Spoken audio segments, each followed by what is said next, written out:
ችን ይላል። አንተ ደግሞ ስንት አመጣ? 5 አምላኮችን አመጣ። አሁን ፈተና እኔ ቁርአን ማርያምን አምላክ መርየምን አምላክ ያዙ ያለውን ብቻ ነው። እኔ ቀጥል አይደለም አስነብበዋል። አንብብልህ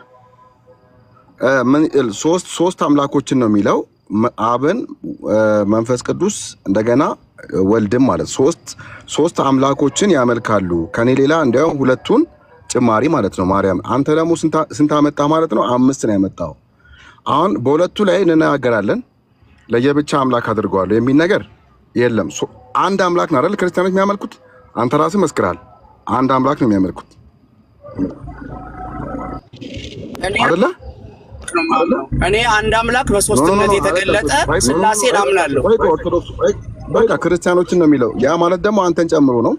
ስለዚህ 3 አምላኮችን ነው የምታመልከው ወይስ አንድ አምላክ ነው? እኔ አንድ አምላክ ነው የማመልከው። ስለዚህ ቁርአን ምን ይላል መሰለህ? 3 አምላኮችን ያመልካሉ ክርስቲያኖች ይላል። የኔ አብዱል ፈተና የኔ ጥያቄ እሱ አይደለም። መርየምንም አምላክ አድርገው ያዙ የሚለው ብቻ ነው የኔ ጥያቄ። መጀመሪያ የቁርአኑን ጨርስና ከዛ በኋላ ቀደም ያልካችሁ ነገሮችን በሱም ወንድሞቻችን እዚህ አምላክ ይሰጡበታል። ችግር የለውም። አሁን እኔ ማውራት የፈለኩ ስለ ቁርአኑ ነው። ቁርአን ምንድነው የሚለው? 3 አማልክትን ይላል። ስለዚህ መጀመሪያ ቁርአኑ ልክ እንዳልሆነ አረጋግጥና ከዛ በኋላ በዛኛው ጉዳይ ላይ እንወያያለን። ችግር የለውም። ኢቭን ማርያምን ቢያመልኩ ስማኝ፣ ይኸውልህ ማርያምን ቢያመልኩ ራሱ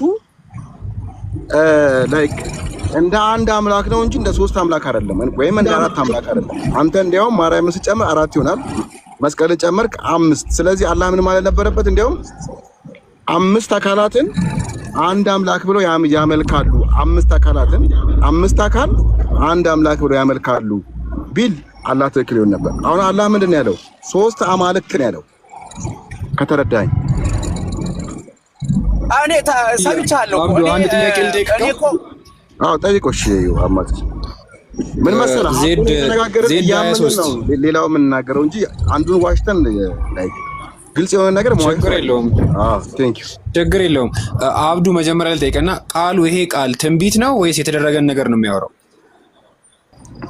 ቁርአን ነው። የትኛው ቃል? ቁርአኑ። ቁርአንማ እኔ ስለ ቁርአን አይመለከተኝም። እኔ በቁርአን አላምንም። ወንድሜ ተረጋጋ ፕሊዝ። ክርስቲያን ነኝ፣ በቁርአን አላምንም። ቁርአን አጋንንታዊ መጽሐፍ ነው። እኔ በቁርአን አላምንም። አንተን አይደለም አብዱ ነው። ምን መሰለህ? አይ ልጠይቀው ብለህ ስለገባህ ቁርአን የወረደው ከክርስቶስ ልደት በኋላ ስንት በ600 ኤዲ አካባቢ ነው። በ610 አይ ቲንክ እንደዛ ነው የወረደው አይደለ? 610 ያ ማለት ከ600 ዓመት በኋላ ነው የወረደው። ያ ትንቢት አይሆንም ማለት ነው። ባለፈ ነገር ገብቶኛል። ስለዚህ ድርጊት ነው የሚያሳየው አይደል? ድርጊት ነው የሚያሳየው። አሁን ደግሞ ዜድ 23 ልጠይቀው። ትንቢተ ማርያም መቼ እንደተጻፈ ታውቃለህ? የማርያም ውዳሴ ማርያም ሶሪ እኔ ውዳሴ ማርያም ትናንትና ይጻፍ ነገ ይጻፍ እሱ የኔ ስራ አይደለም። መቼ እንደተጻፈ ማወቅ አይጠበቅብኝም። ነገር ግን ማርያምን አምላክ አድርጋችሁ ለመያዛችሁና ለማርያም ለመስገዳችሁ ታምረ ማርያም ላይ ራሱ የአምልኮ ስግደት እንሰግድልሻለን የሚል መጽሐፍም ላሳይህ ይችላል። አንድ ይቅርታ፣ እሺ ሁላችሁ አልጨረስኩም። አብዱ አንድ ኪያ ሁላችሁ መዝሙር ያሬድ እንደመጣ አላወቅኩም ነበር ወይ? ከመዝሙር ያሬድ እንኳን በሰላም ቆያችሁኝ። እግዚአብሔር ቆሜያለሁ። እኔም ቆሜያለሁ። አንዳችን እንቀበል። እሺ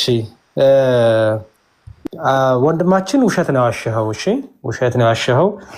ውሸት እንደዋሸ ላሳይና ከዛ እንቀጥላለን። እናንተ ውዳሴ ማርያም ይኸውና። ኦኬ ውዳሴ ማርያም ይኸውና። እንግዲህ በደንብ አስተውሉ። ያው ፕሮቴስታንቶች ጭፍን የሆነ ጥላቻ አላቸው ኦርቶዶክስ ላይ እና ምን እየተባለ እንደሆነም ራሱ አይረዱትም። በራሳቸው ይተረጉማሉ፣ በራሳቸው ይፈታሉ። ከዛ እንዲህ ነው ይላሉ። ልክ አላህ እንዳረገው ማለት ነው። ምን ይላል? ለአብ ለወልድ ለመንፈስ ቅዱስ አንዲት ስግደትን እሰግዳለሁ ይልና በአካል 3 ሲሆኑ በመለኮት ግን አንድ ለሚሆኑ እሰግዳለሁ ይላል። አለቀ። በመለኮት ድንግል ማርያም አንድ ናት የሚል ትምህርት የለውም እዚህ ውስጥ። የሚለው አብ ወልድ መንፈስ ቅዱስ በመለኮት አንድ በመለኮት አንድ አለቅ። በመለኮት አንድ የሆነው ማን ነው? በአምላክነት አንድ የሆነው ማን ነው? አብ ወልድ መንፈስ ቅዱስ። ከዛ ቀጥልና ሚላል አምላክን ለወለደች ይላል። አያችሁት? አምላክ ለሆነች አይልም፣ አምላክን ለወለደች ነው የሚለው። እንዲሁ ከጭፍን ጥላቻ ወጣ ብትሉ ጥሩ ነው። ከላይ አብ ወልድ መንፈስ ቅዱስ በአካል 3 ብሎ በመለኮት አንድ ብሎ ጨረሰ፣ አምልኮ ቀረበ። ከዛ ደግሞ አምላክን ለወለደች ይላል። አያችሁ? አምላክን ለወለደች ለእመቤታችን ድንግል ማርያም እሰግዳለሁ። አዎ እንሰግዳለን። ምን አይነት ስግደት? የአክብሮ ስግደት። እሱንም አሳያለሁ በመጽሐፍ ቅዱስ አድርጌ። ዓለምን ሁሉ ለማዳን ሲል ኢየሱስ ከተሰቀለበት መስቀልም እሰግዳለሁ። አዎ እንሰግዳለን። ለምን? ቅዱስ ስጋው ክቡር ደግሞ የፈሰሰበት ስለሆነ ያን መስቀል እናከብሯለን። ኦኬ። አሁን ወንድሜ ዙ 23 አለ፣ ጥያቄ ልጠይቅህ ነው። እየሰማኝ ነው? በደንብ እየሰማው ነው አለው።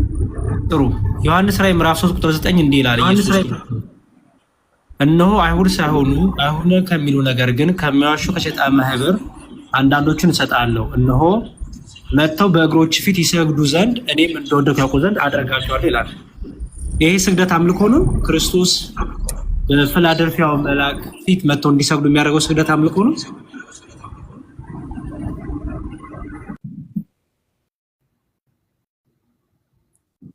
ወደ ሌላ ክፍል መሄድ አይጠበቅብህም። አምልኮ ነው ወይ ስግደት እየጠየቁ ያሉት? እሱ ሌላ ክፍል ነው። በሌላ ሰዓት ቀጠሮ ይዘን ማውራት እንችላለን። ከዚህ ጋር የሚገናኝ አይደለም። የማርያምን ስግደት ከመጽሐፍ ቅዱስ ጠቅሰህ አብራራ። 23 ስግደትን አብራራ። እዚህ ጋር ስግደት ሁሉ አምልኮ ነው ስላልኩ ስለሰማሁ አንዴ ስማኝ ፕሊዝ። ስግደት ሁሉ አምልኮ ነው ንገረኝ። ስግደት ለእግዚአብሔር ብቻ ነው የሚሰጠው። አምልኮ ነው አይደለም። ስግደት ሁሉ አምልኮ ነው ወይ ጠየቁ? ስግደት ለእግዚአብሔር ነው የሚሰጠው። እሱም የአምልኮ ስግደት ነው። እዚህ ጋር የሚሰገደው ስግደት ምን አይነት ስግደት ነው? እሱ ርዕሳችን አይደለም። ወደ ማርያም ተመለስ። ስግደት ነው ርዕሳችን። የማርያምን አስረዳ። የማርያምን ለማስረዳት ዮሐንስ ራዕይ መሄድ አይጠበቅብህም። የማርያምን ለማስረዳት ኦኬ። የሐዋርያት ሥራ ምዕራፍ 10 ደግሞ እስኪ የሐዋርያት ሥራ ምዕራፍ 10 ግለጥልኝ። የሐዋርያት ሥራ ምዕራፍ 10 ቆርኔሌዎስ የሰገደው ምንድን ነው? ቆርኔሌዎስ ለጴጥሮስ የሰገደው ምንድን ነው? እሱ አይደለም። የዘወትር ጸሎት እኮ ነው ጥያቄ። ንግግራችን ዘወትር ጸሎት ላይ ነው። ራእይ ላይ ምን አስኬደ? ራእይ ላይ ምን አስኬደ? ቀስ እያልክ እሺ። ራእይ ላይ ምን አስኬደው? እኔ ያወራሁት የዘወትር ጸሎት ላይ። ራእይ ላይ ምን ያስኬደው? ራእይ ላይ ከሄደ ደግሞ ዙ 23 ቆርኔሌዎስ የሰገደው ምንድን ነው? መልስልኝ እስኪ። ቆርኔሌዎስ ምንድን ነው የሰገደው? አንዴ ስማኝ። እየሰማኝ ክርስቶስ ነው እዚህ ጋር እንዲሰግዱ አደርጋለሁ የሚላለው። ይሄ ስግደት ለማርያም የተሰገደው የአክብሮት ነው የሚል ቦታ አሳየኝ። ይሄ ስግደት ማለት ነው። መልስልኝ። ስለሱ ስግደት ተወውና ወደ ዋናው እንምጣ፣ ወደ ገደለው ወደ ንግግራችን። አትደበቃ። ራእይ ላይ ለምን ትደበቃለህ? ራእይ ላይ አትደበቅ። ሂድ ጸሎት ላይ። ቆይ ለምን አትረጋጋም? ለምን አትረጋጋም? እኔ መኪና ውስጥ ስለሆንኩ ነው። አዎ ዙ 23 እንዴ በጣም አውቶማቲክ። መጀመሪያ ችግር የለውም። አሁን ይሄን መልስና ከዛ በኋላ ወደዛ ትሄዳለህ። ችግር የለውም። ጥያቄን ታቀርባለህ። አብዱል ፈተና ጥያቄያችን ራእይ ነው ወይስ የዘወትር ጸሎት? ስለ ስግደት ነው ጥያቄያችን። ጠቅላላ እየመለስኩለት ነው። ስለ ስግደት ቢሆንም ራእይ ላይ መሄድ አይጠበቅብህም። አብራራልኝ ነው ያልኩት። ስግደት ነው የስግደት መልስ አብራራልኝ። ለማርያም የሚሰገደው ስግደት፣ ለመስቀል የሚሰገደው ስግደት የአክብሮት ነው የሚለውን አብራራልኝ። ይሄ ስግደት ነው ያሰግደኝ። ለምን ትደበቃለህ? መዝሙር ያሬድ አትደበቅማ። ቪዲዮ ከፍቼ አላሳየም። ለምን ራእይ ላይ ትደበቃለህ? እንዳትጋጭ ፓርክ አድርግና በረጋ ብላ አውራኝ። እኔ ፓርኪንግ ላይ ነኝ፣ ወርጃለሁ። ራእይ ላይ አትደበቅ። በጣም ጥሩ። አልተደበኩም። የተደበቀ ሰው ከፍቶ አይጠይቅህም። መልስልኝ። መጀመሪያ መመለስ ያለብህ የማርያም ስግደት የስላሶችን ስግደት ኦኬ የአምልኮ ነው አልከኝ። እሺ የማርያም ስግደት የአክብሮት ነው የሚለውን ቦታ አሳየኝ ነው ያልኩህ። መልስልኝ። አትደበቅ። ከራይ ላይ ውጣና ሂድ ወደ ዘወትር ጸሎት። የሚደበቅ ሰው ከፍቶ ያሳይህም ወንድሜ። ወደ ዘወትር እኔ ከፍቼ ላሳየህ የዘወትርን ጸሎት፣ ችግር የለውም። ወደ እኔ እኮ ጥያቄ የዘወትር ጸሎት ላይ ነው። መልስ። ይሄን ምን አይነት ስግደት ነው? አትደበቅ። ስለሱ ከዚህኛው መልስ በኋላ እናወራለን ወንድሜ። ያው ካልመለሰልኝ ምንም መዝሙር አብዱል ፈተና አንዴ አልረጋጋም አልክ። ይኸውልህ አሁን በቁርአን ራሱ እኔ ተረጋግቻለሁ። ስማኝ አንዴ። ይኸውልህ በቁርአን ራሱ ምን አለ መሰለህ፣ አላህ ለኢብሊስ ለአደም ስገድ አለው፣ አልሰግድም አለ። ለአደም ስገድ አለው አላህ ነው የሚለው። እንግዲህ ወንድሜ እሱ እኮ አምላክነት ነው። ቁርአን ላይ አትንገረኝ። ቁርአን ለኔ አጋንንታዊ መጽሐፍ ነው። ቁርአን ላይ አትንገረኝ። እሺ የኛውን ተረጋጋ፣ ችግር የለውም። እኔ ተረጋግቻለሁ። እሺ ተረጋጋ። ያወራሁት የዘወትር ጸሎት ላይ ነው። ያወራሁት የዘወትር ጸሎት ላይ ነው። ችግር የለውም። እኔ አብዱል ፈተና እኔ ጠይቄ እኔ መልሳለሁ እንዴ? እኔ እኮ ነኝ ጠያቂ። ቋን ተረጋጋ እባክህ። ስለሆነ አንዴ ቆይ አብዱል ፈተና በጌታ በኢየሱስ ስም 23 ሚውት አድርግና ጥያቄን ስማኝ። የኔን ጥያቄ መልስ መጀመሪያ እንዴ። ስማኝ ስለ ስግደት ነው ጥያቄ አይደለ? ከውዳሴ ማርያም መጽሐፍ ቅዱሱ ይቀድማል አይደል ወንድሜ? ይቀድማል አይቀድምም? በጣም ጥሩ። ስለዚህ መጽሐፍ ቅዱስ ራሱ ስለ ስግደት ምን አስተማረ የሚለውን እያሳየውክ ነው። አንተ ከመግባት በፊት አዳመጥኩ እኮ አልጨረስኩም። አዳምጥ። ውዳሴ ማርያም የሚፈታው የሚመዘነው በመጽሐፍ ቅዱስ ትምህርት ነው። በትክክል። ስለዚህ በመጽሐፍ ቅዱሱ ልፈታልክ ነው። ምን ብዬ ልፈታልክ ነው? በመጽሐፍ ቅዱስ ስግደት ሁሉ አምልኮ እንዳልሆነ የአክብሮ ስግደትም እንዳለ ላሳየክ ነው። ስለዚህ ለዛ መልስ ደግሞ ምን አመጣውልህ ማስረጃ? ይሄው ክርስቶስ ምን አለ? ለቤተ ክርስቲያኑ መልአክ በአንተ ፊት መጥቶ እንዲሰግዱ አደርጋቸዋለሁ። ይሄ ስግደት የአምልኮ ስግደት ነው ወይ? አምልኮ ነው ወይ ስግደት? መልስልኝ። ራሴ ጠይቄ እኔን መጠየቅ አልችልም። መጀመሪያ የጠየቅኩትን መልስ መልስልኝ። አብዱል ፈተና ያው እንግዲህ ወንድማችን አብዱል ፈተና እኔ ደግሞ ጥያቄ መግባባት አይደለም። አሁን ይኸውልህ እንድንማማር አይደለም። 23 አስጨርሳ ለምንድን ነው ጥያቄ የማቀጥለው? ምን ችግር አለው? አብዱል ፈተና አስጨረስኩት። ግን አሁን ደግሞ ያልተረዳኸኝ እኔ ነኝ አይደል? ቤት ውስጥ ገብቼ እዚህ ጋር እንደዚህ ተብሎ ተጽፏል። ጥያቄ ለስላሶች የቀረበው ስግደት ለማርያም ከቀርና ለመስቀሉ ከቀረበው ስግደት በምን ይለያል ብዬ እኔ ጥያቄ አቀረብኩ። ስለዚህ ጥያቄን ይመልስልኝና ከዛ በኋላ ጠይቀኝ። በጣም ጥሩ። እሺ ችግር የለውም። አብዱል ፈተና ልመልስለት። ቆይ ብርሃን ችግር የለውም። እሺ አሁንም በደንብ ስማኝ። 23 ሚውት አድርጋ አዳምጠኝ። ልመልስ። ሚውት አድርጋ አዳምጠኝ። መልሼ ልነበረ እኮ ስላላስተዋልክ ነው ወንድሜ። ይኸው ንባቡን አመጣውልህ። ምን ይላል? ለአብ ለወልድ ለመንፈስ ቅዱስ አዲስ ተሰግዳሉ ይልና ስለ አብ ወልድ መንፈስ ቅዱስ ሲያወራ አንድ ሲሆኑ ሶስት ሲሆኑ አንድ በአካል ሶስት ሲሆኑ በመለኮት አንድ ለሚሆኑ ብሎ የአብ የወልድ መንፈስ ቅዱስን የአምልኮ ስግደት እንደሆነ በመለኮት ብሎ ሜንሽን አደረገልህ። በደንብ አስተውል። ከዛ በኋላ ስለ ድንግል ማርያም ሲናገር ግን የምንሰግድበት ምክንያት ምንድን ይላል? አምላክን ለወለደች ይላል። አምላክን ለወለደች ለእመቤታችን ስግደት እናቅርብ። ምን አይነት ስግደት? የአክብሮ ስግደት። የድንግል ማርያም የአምላክን መውለድ ከመለኮት ጋር እኩል አላረጋትም። ምክንያቱም መለኮትነትን የሰጠው ለአብ ለወልድ ለመንፈስ ቅዱስ ነው። የድንግል ማርያምን ግን ምን ብሎ አስቀመጠው? አምላክን ለወለደች ብሎ ምክንያቱን አስቀመጠል። አየኸው? ለስላሴ የምንሰግደው በመለኮት አንድ ስለሆኑ ይላል። ስለዚህ አምልኮ ነው። የእመቤታችን ግን ሲጀምርም ብሎ ጀመረልህ? አምላክን ለወለደች ብሎ ነው የጀመረው። አየኸው? ከዛ ደግሞ መስቀሉን ደግሞ ዓለምን ለማዳን ኢየሱስ ክርስቶስ የተሰቀለበት። የስላሴን በመለኮት አመጣው አገናኘው ስግደቱን። የድንግል ማርያምን ግን አምላክን ስለወለደች ይላል። ስለዚህ ለድንግል ማርያም የምናቀርበው የአምልኮ ሳይሆን የምንድን ነው? የአክብሮ ነው። አምልኮ በነገራችን ላይ ይሄ የአምልኮ የሚለው በመጽሐፍ ቅዱስ በሌላም ፍቺ ይፈታል። አሳይሃለሁ በኋላ ላይ። ምክንያቱም መገዛት ራሱ ማምለክ ተብሎ ይፈታል። ኦኬ እሱም በኋላ አሳያለሁ። ውዳሴ ማርያሙ ግን አሁንም ሊመዘን የሚችለው በምንድን ነው? በመጽሐፍ ቅዱስ ነው። በደንብ ስማኝ። በመጽሐፍ ቅዱስ ሊመዘን የሚችለው በመጽሐፍ ቅዱስ ስግደት ሁሉ አምልኮ ነው ወይ ስትል አይደለም። አንተ አምልኮ ነው ስግደት ሁሉ አልክ። አይደለም። ይሄ ደግሞ ፕሩፍ ምን አመጣውልህ? ሁሉ ነገር የሚመዝነው መጽሐፍ ቅዱስ ስለሆነ ይኸው ምን የሚል አመጣውልህ? ክርስቶስ ምን አለ? በፊላደልፊያ ወዳለው ወደ ቤተክርስቲያን መልአክ እንዲህ ብለህ ጻፍ ብሎ ለቤተ ክርስቲያኑ መልአክ ይኸው እኔ በእግሮች ፊት መጥተው እንዲሰግዱ አደርጋለሁ ይላል። ስለዚህ ክርስቶስ መጥተው እንዲያመልኩ አደርጋለሁ እያሉ የቤተ ክርስቲያኑ መልአክ ይሄ ስግደት ምን አይነት ስግደት ነው? ይሄን ከመለስከው ውዳሴ ማርያምን መለስከው ማለት ነው ወንድሜ። አሁን መልስ እንጠብቃለሁ ፕሊዝ።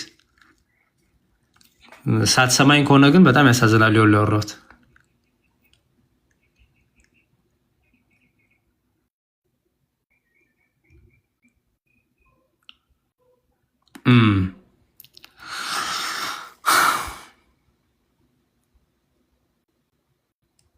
አይ ቲንክ ስራ እየሰራ ይመስለኛል ወጥቶ ወይ ደግሞ የለም ይሆናል።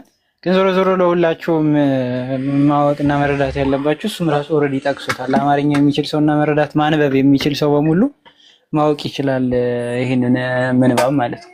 ምክንያቱም እሱ ባነበበው ትርጉም ላይ ያለው እንደው አንድ አምላክ በሚሆን ብሎ ዘግቶታል ያንን ቶፒክ ማለት ነው። የሥላሴን ፓርት አንድ አምላክ በሚሆን ከዛ ሲቀጥል ምንድን ነው ያለው? አምላክን በወለደች በእመቤታችን በቅድስት ድንግል ማርያም እናምናለን የሚላል ወይም ደግሞ እንሰግዳለን፣ በእርሷ አምላክነት እንሰግዳለን የሚላል። እንግዲህ ይሄ ምን ማለት ነው? ባጭሩ እኛ አምላኮቻችንን በሰው ፊት እያፈርንባቸው በእነርሱ ፊት እያፈርን በውስጥ ግን እያመለክናቸው የሚል ትርጉም ይሰጣል። ያ ደግሞ አምልኮት ወይም ደግሞ አምላኪነት ወይም ደግሞ አምልኮትን የሚያቀርብ ወይም ደግሞ ለአምላኩ የሚገዛ ሰው ባህሪ አይደለም ባጭሩ ማለት። በሰው ፊት እየካድናቸው በውስጥ ለውስጥ ደግሞ የምናመልካቸው አምላኮች የሉንም። ይህም ደግሞ ክርስቶስ ተናግሮናል። በሰው ፊት የሚመሰክርልኝ በእግዚአብሔር በአባቴ ፊት በመጣ ጊዜ መሰክርለታለሁ ብሎ ተናግሯል።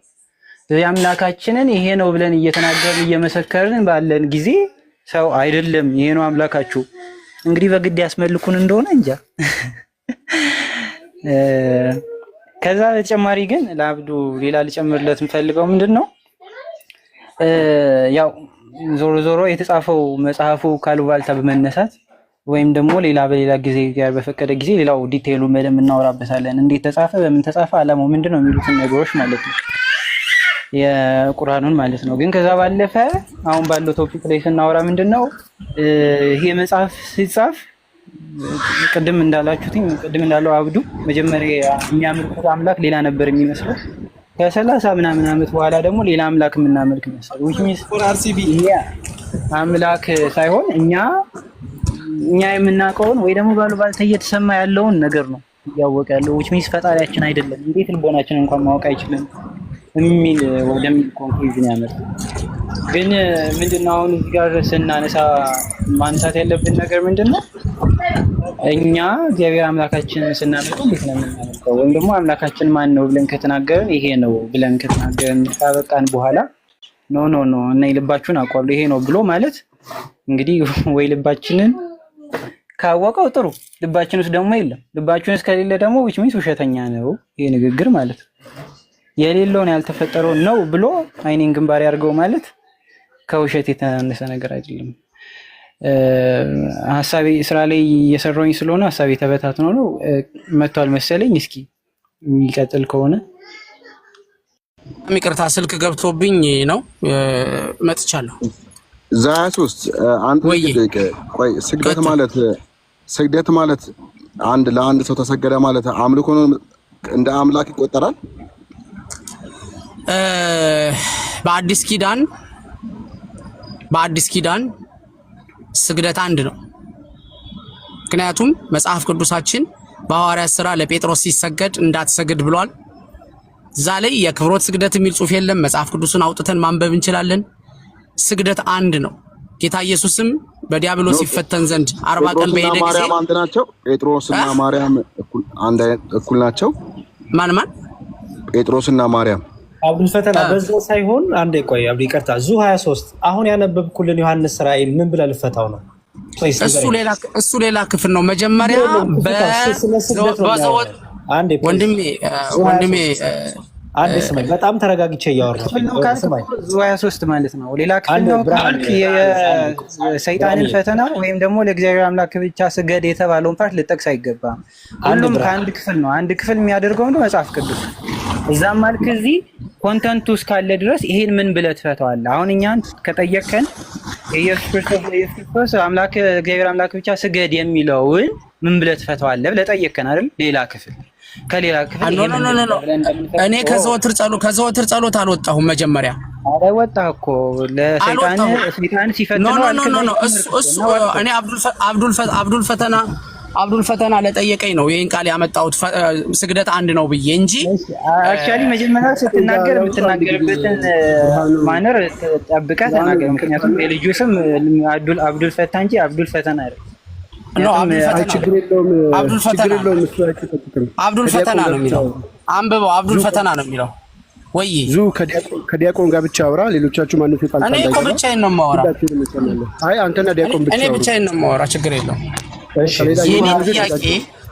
የኔ ጥያቄ አረሰማችሁ? እሺ ይኸውልህ ውዳሴ ማርያም ላይ ስናነበው የመለኮትነትን ወይም የአምላክነትን ክብር ለማን ነው የሰጠው? የአምላክ እዚህ ጋር የሚገልጽ የለውም። ስግደት ብቻ ነው። አይ አይደለም፣ ላሳየሽ። እኔ ችግሩ እኮ አየህ፣ ቅድም ደጋግሜ ያሳይቼ እየሰማኝ አይደለም ያልኩህ ለዛ ነው። እሺ ነው ሰምቻለሁ። ከፍቼ ላሳይ፣ ችግር የለውም ድጋሚ። እኔም ከፍቼዋለሁ እያነበብኩት። ኦኬ ምን ይላል? ይኸው ውዳሴ ማርያሙ ይኸውና። እሺ ለአብ ለወልድ ለመንፈስ ቅዱስ አንዲትነት ሰግዳለሁ ይልና ስለ ሥላሴ ሲያወራ ምን ይላል? አንድ ሲሆኑ ሶስት ሲሆኑ አንድ በአካል ሶስት ሲሆኑ በመለኮት አንድ ለሚሆኑ ሰግዳለሁ ይላል አይደል? በትክክል። ስለዚህ መለኮትነትን ለማን ነው የሰጠው? ለአንድ አምላክ ለሶስቱ ሥላሴዎች እሰግዳለሁ አለ። ለአብ ለወልድ ለመንፈስ ቅዱስ አይደለ? በንባቡ በጣም ጥሩ። ከዛ አምላክን ለወለደች ለእመቤታችን እሰግዳለሁ ይላል አይደል? አዎ በትክክል። አምላክን ለወለደች ማለት ነው አምላክ ሰው ሆኖ ሲመጣ በቅድስት ድንግል ማርያም ነው የመጣው የተወለደው። ለማርያም እሰግዳለሁ እያለ ነው። ጥያቄ እሱ ሳይሆን አምላክን ለወለደች ሲባል ድንግል ማርያም የአምላክ እናት ናት ብለህ ታምናለህ? እኔ ድንግል ማርያም የአምላክ እናት ናት ብዬ አላምንም። ምክንያቱም አምላክ እናት የለውም። ኦኬ ስለዚህ አምላክ እናት የለውም። ግን አምላክ ሰው ሆኖ ሲመጣ በሷ መጥቷል። በጣም ጥሩ ላሳየህ። አምላክ እናት አምላክ አይወለድም። ችግር የለውም ላሳየህ። እሺ ሉቃስ ወንጌል ምዕራፍ 1 ላይ ታዲያ ከሷ አንጀምሩ ነበር እንደ እናንተ ታዲያ እና ርዕሱን አትቀይረው ወደ ስግደቱ እንመለስ። 23 ኖ ርዕስ መቀየር አይደለም። አንተና እናንተ አምላክ እናት በሚለው ሳንስማማ ሌላ ነገር እንደዛ ከሆነ ቆያ መምህር ይሄኛውንም በዛው አገናኝተህ አንብብልኛ። የአሸናፊ የእግዚአብሔር እናት የሚለውን እግዚአብሔር እናት አለው። ችግር የለውም። አሳይሃለሁ። እሱንም አስረዳኝ። ችግር የለውም፣ አሳይሃለሁ። አንተ ሲጀመር የአምላክ እናት አይደለችም ብለህ ስላመንክ ያ ደግሞ ትልቅ ከመጽሐፍ ቅዱስ ያጋጭሃል። እሺ ችግር የለውም። እሺ ኤልሳቤጥ ድንግል ማርያምን የጌታዬ እናት ስትላት ምን እያለቻት ነው? ጌታዬና አምላክ እኮ ይለያያል። ለክርስቶስ ጌታ ስትል አንተ ኢየሱስ ጌታ ነው ስትል ምን እያልክ ነው? ኢየሱስ ገዢ ነው እያልኩ ነው እንጂ አምላክ ነው ማለት አይደለም። ኢየሱስ ጌታ ነው ስትል ኢየሱስ ጌታ ነው ስል ኢየሱስ ገዢ ነው እያልኩ ነው እንጂ አምላክ ነው እያልክ አይደለም። ገዢ ነው። ገዝቶ ደግሞ አሳይቶናል። ቆይ አንዴ 23 ለምሳሌ በመንገድ ላይ ኢየሱስ ጌታ ነው ጌታን ተቀበሉ ስትል አምላክን ተቀበሉ እያልክ አይደለም? እዛ ላይ የተጻፈው ጽሁፍ አምላክነቱን ለመግለጥ አይደለም። 23 ነው። እሱን አልጠየኩም። አንተ በራስ ምስክር እኮ ነህ። ጌታን ተቀበሉ ስትል ኢየሱስ ጌታ ነው ስትል ጌታን ተቀበሉ ስትል አምላክን ተቀበሉ እያልክ ነው ወይስ አይደለም? ኢየሱስ ገዢ ነው እያልኳቸው ነው። የሁሉ ጌታን ተቀበሉ ስትል ምን ማለት ነው? የሁሉ ገዢ ነው። ጌታን ተቀበሉ ስትል ምን ማለት ነው? ነገርኩህ እኮ ጌታ ማለት ገዢ ማለት ነው አልኩህ። ጌታን ተቀበሉ ስትል ምን ማለት ነው? አሁን ሙስሊሞች ገዢ የሆነው ጌታን ተቀበሉ ስትል ምን ያለ ነው? አምላክን ተቀበሉ ማለት አይደለም? መምህር ለምን ርዕሱን ታስቀይረዋለህ? አልቀየኩም። የጌታ አምላክ የአምላክ እናት የሚለው ላይ ሳንስማማ ርዕሳችን እኮ ስግደት ነው። ይሄን እንጨርስ። ቆይ የጌታ አምላክ የአምላክ እናት የሚለውን ሳትስማማማ ስግደት ጋር ነው። መዝሙር ያለ አንድ ነገር በዚህ ለማወቅ ያህል ጴንጤዎች ያልከኝ ወንድሜ ዙ 23 ከምን ቤተክርስቲያን ላይ ከጴንጤዎች የትኛው ህብረት ነው እያለ ይኸውልህ እኔ ሙሉ ወንጌል ነው የማመልከው። የሙሉ ወንጌል አባል ነኝ። አይ አይደለም አዎ ግን ሙሉ ወንጌል እንደዚህ ነው የሚያምኑት? ስማኛ እሱ የራሳቸው ጉዳይ። እኔ መጽሐፍ ማንም በደረሰበት ይመላለስ ይላል እኮ መጽሐፍ። ኢየሱስ አምላክ አይደለም ነው የምትሉት? ኧረ ኢየሱስ አምላክ ነው፣ በስጋ የተገለጠ አምላክ። ቅድም ደግሞ ጌታ ነው ገዢ ነው እንጂ አምላክ አይደለም እኮ ብለሃል። አምላክማ ነው፣ ግን ይኸውልህ አምላክ አይወለድም። አምላክ ነው፣ መንፈስ ነው፣ መለኮት ነው። አምላክ ነው አይደለም? ቆይ ኧረ አቀላቅላ በእናትህ። ኢየሱስ አምላክ ነው እንትን አወዛገብከኝ። ኢየሱስ አምላክ ነው አይደለም? ኢየሱስ በስጋ የተገለጠ አምላክ ነው። አምላክ ሆኖ ግን በስጋ ተገለጠ፣ ሰው ሆነ። ግን አምላክ ነው አይደለ? አምላክ ነው ግን ያንን አምላክ ስማኝ፣ ያንን አምላክ ማርያም መውለድ አትችልም። አምላክ ስለማይወለድ መለኮት ስለሆነ። ማርያም አምላክ የምትለው ማን ነው? እግዚአብሔር። ነፍሴ ጌታን ታከብረዋለች፣ መንፈሴን በአምላኬ መድኃኒቴና አምላክ የምትለው ማን ነው? ኢየሱስ ክርስቶስን። ስለዚህ ልጇን ማን እያለችው ነው? ኖ በስጋው እየጠራችሁ አይደለም። በስጋው እየጠራችሁ አይደለም።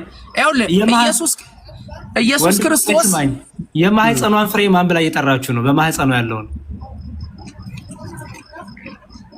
አምላኬ መድኃኒቴ። ስለዚህ የማህፀኗን ፍሬ ማን ብላ ጠራችሁ? አምላኬ መድኃኒቴ። ስለዚህ አምላክ ነው መድኃኒቱ እያለች ነው አይደል? አዎ። ይሄ አምላክና መድኃኒት የተባለው ግን በመለኮትነቱ ነው። አልገባኝም። ከተወለደ በኋላ ቀርቷል ይሄ? ኖ። ኢየሱስ ፍጹም ሰው። ስማኝ፣ ርዕሱን አታስቀይረዋን፣ ወደ ሌላ ነገር አንዴ። በጣም እያሰፋው ነው የመጣው። አንተ ነው ያሰፋው። ኦርቶዶክሶች ታዲያ ምን አሉ? ኢየሱስ እኮ በመለኮት አምላክ ነው ያሉ ነው እንጂ እንዴ በአካል ኢየሱስ ነው አይደል? ያ መለኮት አይወለድማ። አብዱል ፈተና ያ መለኮት እኮ አይወለድም፣ መለኮት ነው። መለኮት ነው። ቆይ እስቲ ስማ ወንድሜ፣ አረ ፕሊዝ አትጉ መሀል ላይ አንዴ። ብርሃን በማህበርም ተደራጁ፣ ችግር የለውም። ምን አዘበንድ ፕሊዝ፣ ምን ለአንተ መደራጀት አያስፈልግም። አንድ ሰው በቂ ነው። ይኸውልህ ወንድሜ፣ የመጀመሪያው ሙሉ ወንጌል ራሱ ያንተን ትምህርት አትቀበለውም። የመጀመሪያው ይሄን ነው፣ አትቀበለው። እሱ ችግር የለም። አንዴ ስማኝ። ስለዚህ አንተ ቤተ እምነት የለህም ማለት ነው። ምክንያቱም ቤተ እምነት የማይለውን ነው የምትለው ለብቻክ። ስለዚህ የደረስኩበትን ነው የምነግርህ። ሙሉ ወንጌል ደርሳበታለህ እንደ የአምላክ እናት የምትለው ድንግል ማርያም ነው። አንተ የተለየ አረ ወንድሜ፣ የእግዚአብሔር እናትም እኮ ትላላችሁ። የእግዚአብሔር እናት አይባልም፣ እግዚአብሔር እናት የለውም እንላለን። ችግር የለም። ለምን እግዚአብሔር መጽሐፍ ቅዱሳችን እግዚአብሔር ብሎ ሲጠራ አብ ወልድ መንፈስ ቅዱስን ነው እግዚአብሔር ብሎ የሚጠራ። ወንድሜ ኢየሱስና እግዚአብሔር ይለያያሉ? አንዴ ቆይ አብዱል ፈተና ፕሊዝ። ኢየሱስና እግዚአብሔር ይለያያሉ ማለት ነው? አዎ በትክክል። ኢየሱስ እግዚአብሔር ወልድ ነው። አረ ፕሊዝ፣ እግዚአብሔር የጥቅል ስማቸው ነው። አንዴ ቃልም እግዚአብሔር ነበር። እዚህ ቃል የተባለው ማን ነው? ቃል የተባለው ማን ነው? ሰው ሆኖ የተገለጠው። ሰው ሆኖ ከመገለጡ በፊት ቃል ሲባል ምን ማለት? ንግግር ማለት ነው። እግዚአብሔር ማለት ነው። ቃል ማን ነው? ፐርሰን። ቃል ማን ነው? እግዚአብሔር፣ ኢየሱስ፣ እግዚአብሔር ወልድ የሆነው። በጣም ጥሩ። ስለዚህ ቃል ማን ተብሎ ይጠራል ማለት ነው? እግዚአብሔር ተብሎ ይጠራል። በጣም ጥሩ። ስለዚህ ቃልም ስጋ ሆነ ሲባል ምን እያልክ ነው? እግዚአብሔር ወልድ ሆነ። እግዚአብሔር ተብሎ ብቻ አይጠራም፣ እግዚአብሔር ወልድ ተብሎ ነው የሚጠራው። ቃልም ስጋ ሆነ ማለት ነው። እግዚአብሔር ሰው ሆነ ያልኩህ እኮ። እግዚአብሔር ወልድ ማለት የእግዚአብሔር ልጅ ማለት ነው። ስጋ ሆነ፣ ቃልም ስጋ ሆነ ማለት ነው። ያ እግዚአብሔር የነበረው መለኮት የነበረው ስጋን ለብሶ ተገለጠ፣ ሰው ሆነ ማለት ነው አይደለ? አዎ በትክክል። ስለዚህ በጣም ጥሩ። ስለዚህ ያ ሰው የሆነው ቃል ማን ተብሎ ይጠራል? ስሙ እግዚአብሔር ተብሎ ይጠራል። ኖ ኢየሱስ ተብሎ ነው የሚጠራው። እሺ፣ ቃልም እግዚአብሔር ነበር ይላል። ይሄ ማን ነው? ይኸውልህ ይሄ እኮ ከዚህ በፊት ስለቀደመ ስለነበረ ማንነቱ ነው እየገለጸልህ ያለው ዮሐንስ ወንጌል ምዕራፍ 1። ቃልም እግዚአብሔር ነበር ይላል። ቃል እግዚአብሔር ነው አይደለም? ቃል እግዚአብሔር ነው። በጣም ጥሩ። ስለዚህ ቃልም ስጋ ሆነ ሲባል እግዚአብሔር ሰው ሆነ ማለት ነው አይደለም? እግዚአብሔር ኢየሱስ ተባለ። ኢየሱስ ሆነ፣ ሰው ሆነ። አዎ ሰው ሆነ። እግዚአብሔር ኢየሱስ ተባለ ደግሞ ምንድን ነው? ያ እግዚአብሔር ሆኖ በቃልነት እግዚአብሔር ሆኖ ፍጥረትን ሲፈጥር የነበረው ያ መለኮት የነበረው ቃል የእግዚአብሔር ቃል ራሱ እግዚአብሔር ወደ ምድር መጥቶ በማርያም ማህፀን ሲቀመጥ ስጋ ለበሰ። ቃል እግዚአብሔር ነው አይደለም? ቃል እግዚአብሔር ነው። በጣም ጥሩ። ስለዚህ ሰው የሆነው እግዚአብሔር ነው አይደል? አዎ። ግን ያ እግዚአብሔር ሰው ሲሆን ግን ኢየሱስ ተብሎ ተጠራ።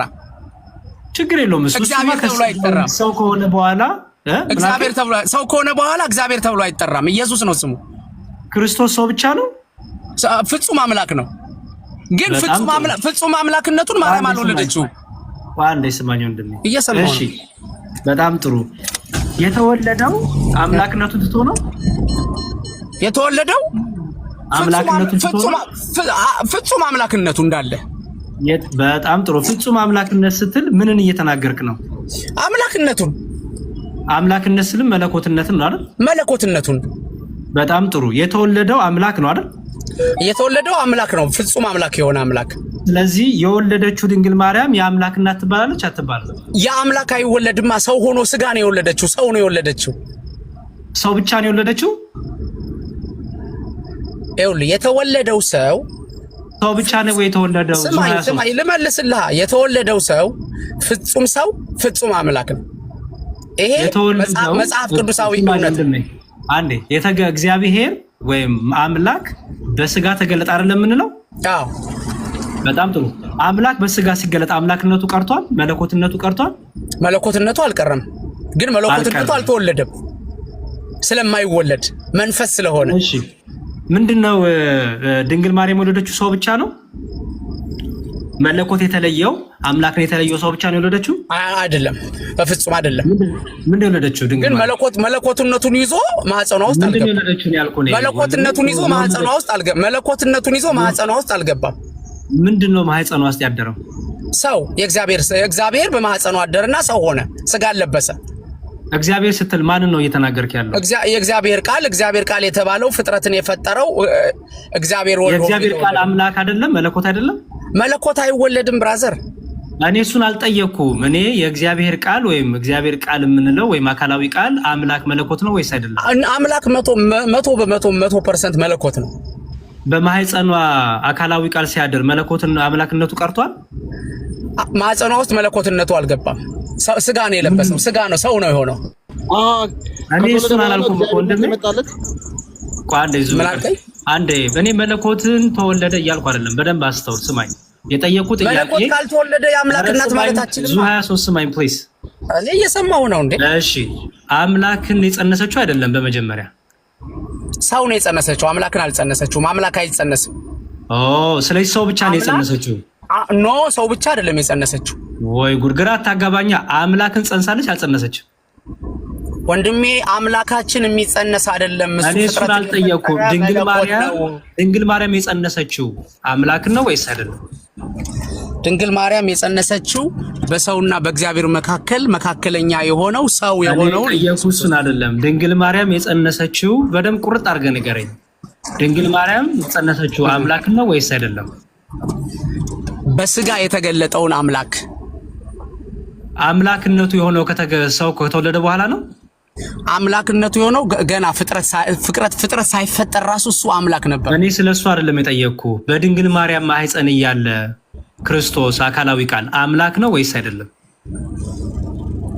በቅድስት ድንግል ማርያም ማህፀን ውስጥ ያለው ሰው የሆነው ኢየሱስ ነው። አምላክ ስጋ አልጠየቅኩም። እኔ ፕሊዝ ዙሃሱ የጠየቁ ገብቷል። ጥያቄ ሳይቀጣ መልስልኝ። በድንግል ማርያም ማህፀን የተጸነሰው እርሱ አምላክ የሆነው ከተወለደ በኋላ ነው ወይስ በማህፀኗም እያለ አምላክ ነበር?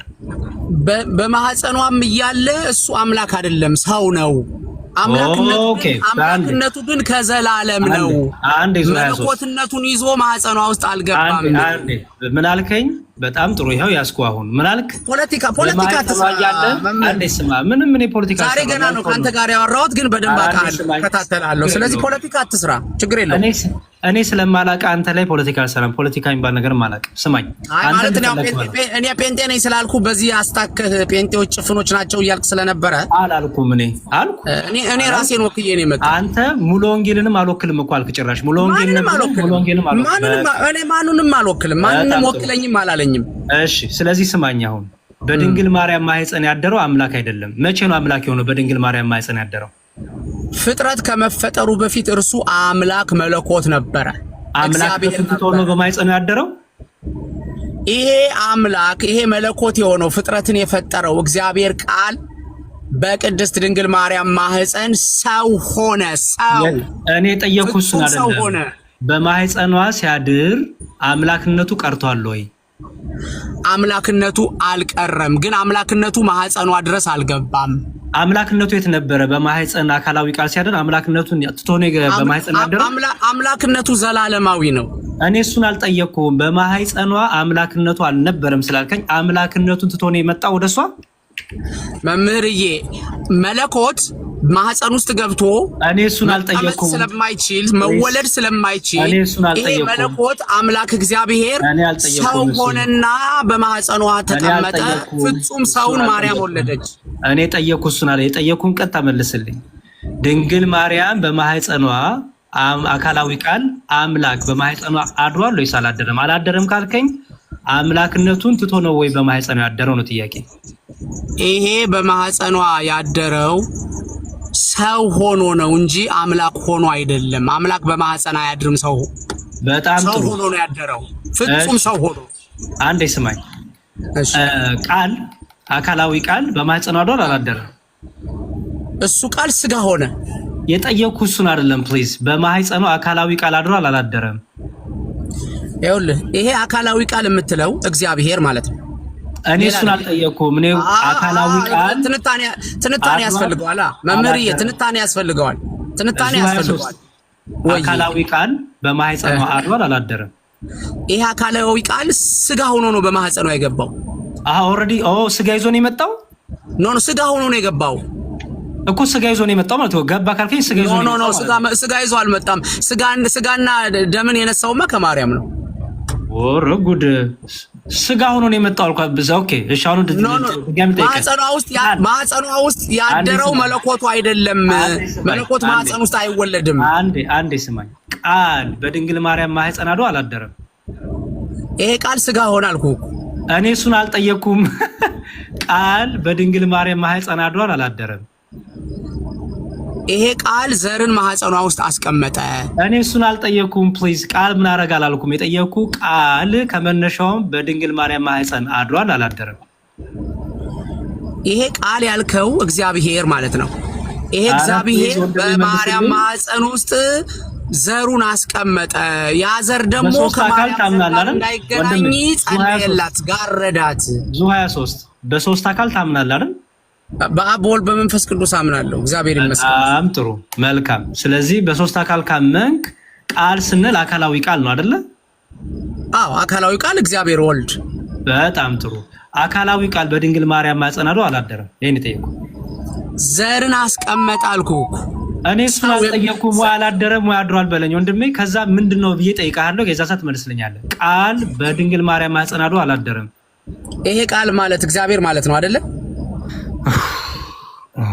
በሶስት አካል ብለን እኮ ተነሳን ወንድሜ። በሶስት አካል ብለን እናምናለን ብለን ተነሳን። በሶስት አካል ብለን ስላነሳን አሁን ያደረው ከሶስቱ አካል አንዱ አካል ነው። አብ አላደረም፣ መንፈስ ቅዱስ አላደረም አይደል? መንፈስ አላደረም። በትክክል። ስለዚህ ማን ነው አካላዊ ቃል አይደል? አዎ አካላዊ ቃል በድንግል ማርያም ማህፀን አድሯል ወይስ አላደረም ነው ጥያቄ። ይሄ አካላዊ ቃል በዘር መልክ ነው ማህፀኗ ውስጥ የገባው ሰው እንዲሆን እንጂ አካላዊ ማንነቱን ማለት እግዚአብሔርነቱን ይዞ አልገባም ማህፀኗ ውስጥ። አንዴ አካላዊ ቃል በማህፀኗ አላደረም ነው ያልከኝ አይደል? የገባኝ ነገር እሱ ነው። ዘር አካላዊ ቃል ሰው የሚሆነውን ኢየሱስ የሚወለድበትን ዘር ነው ማህፀኗ ውስጥ ያስቀመጠው። ዘር ኦኬ፣ እንጂ አካላዊ ቃል አይደለም እያልክ ነው። ይሄ አካላዊ ቃል ስጋ የሚሆንበትን ሰው የሚሆንበትን ዘር ነው ማህፀኗ ውስጥ ያስቀመጠው። ምንድነው ዘር የምትለኝ? አልገባኝም። ሰው ያለ ዘር አይወለድማ። ቃልም ስጋ ሆነ ስለሚል ቃል ስጋ ሲሆን ቃልነቱን ትቶ ነው ስጋ ሆነ። ቃልነቱማ ከዘላለም ነበረ ለዘላለምም አለ አልኩህ።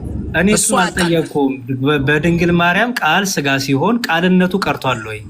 መምህርዬ አስረግጬ የምነግርህ እመቤታችን ቅድስት ድንግል ማርያም የወለደችው ፍጹም ሰው የሆነውን ኢየሱስ ክርስቶስ ነው። ስማኝ ፕሊዝ። የጠየኩ እሱን አይደለም። የጠየኩ ቃልም ስጋውን ይላል። ቃልም ስጋ ሆነ ሲል ቃል ከስጋ ተለይቷል ወይም ቃል ስጋ ሲሆን ቃልነቱን ትቷል? ቃልም ስጋ ሆነ ሲል ቃል እግዚአብሔር ሰው ሆነ ማለቱን። እኔ እሱን አልጠየቅኩም ፕሊዝ።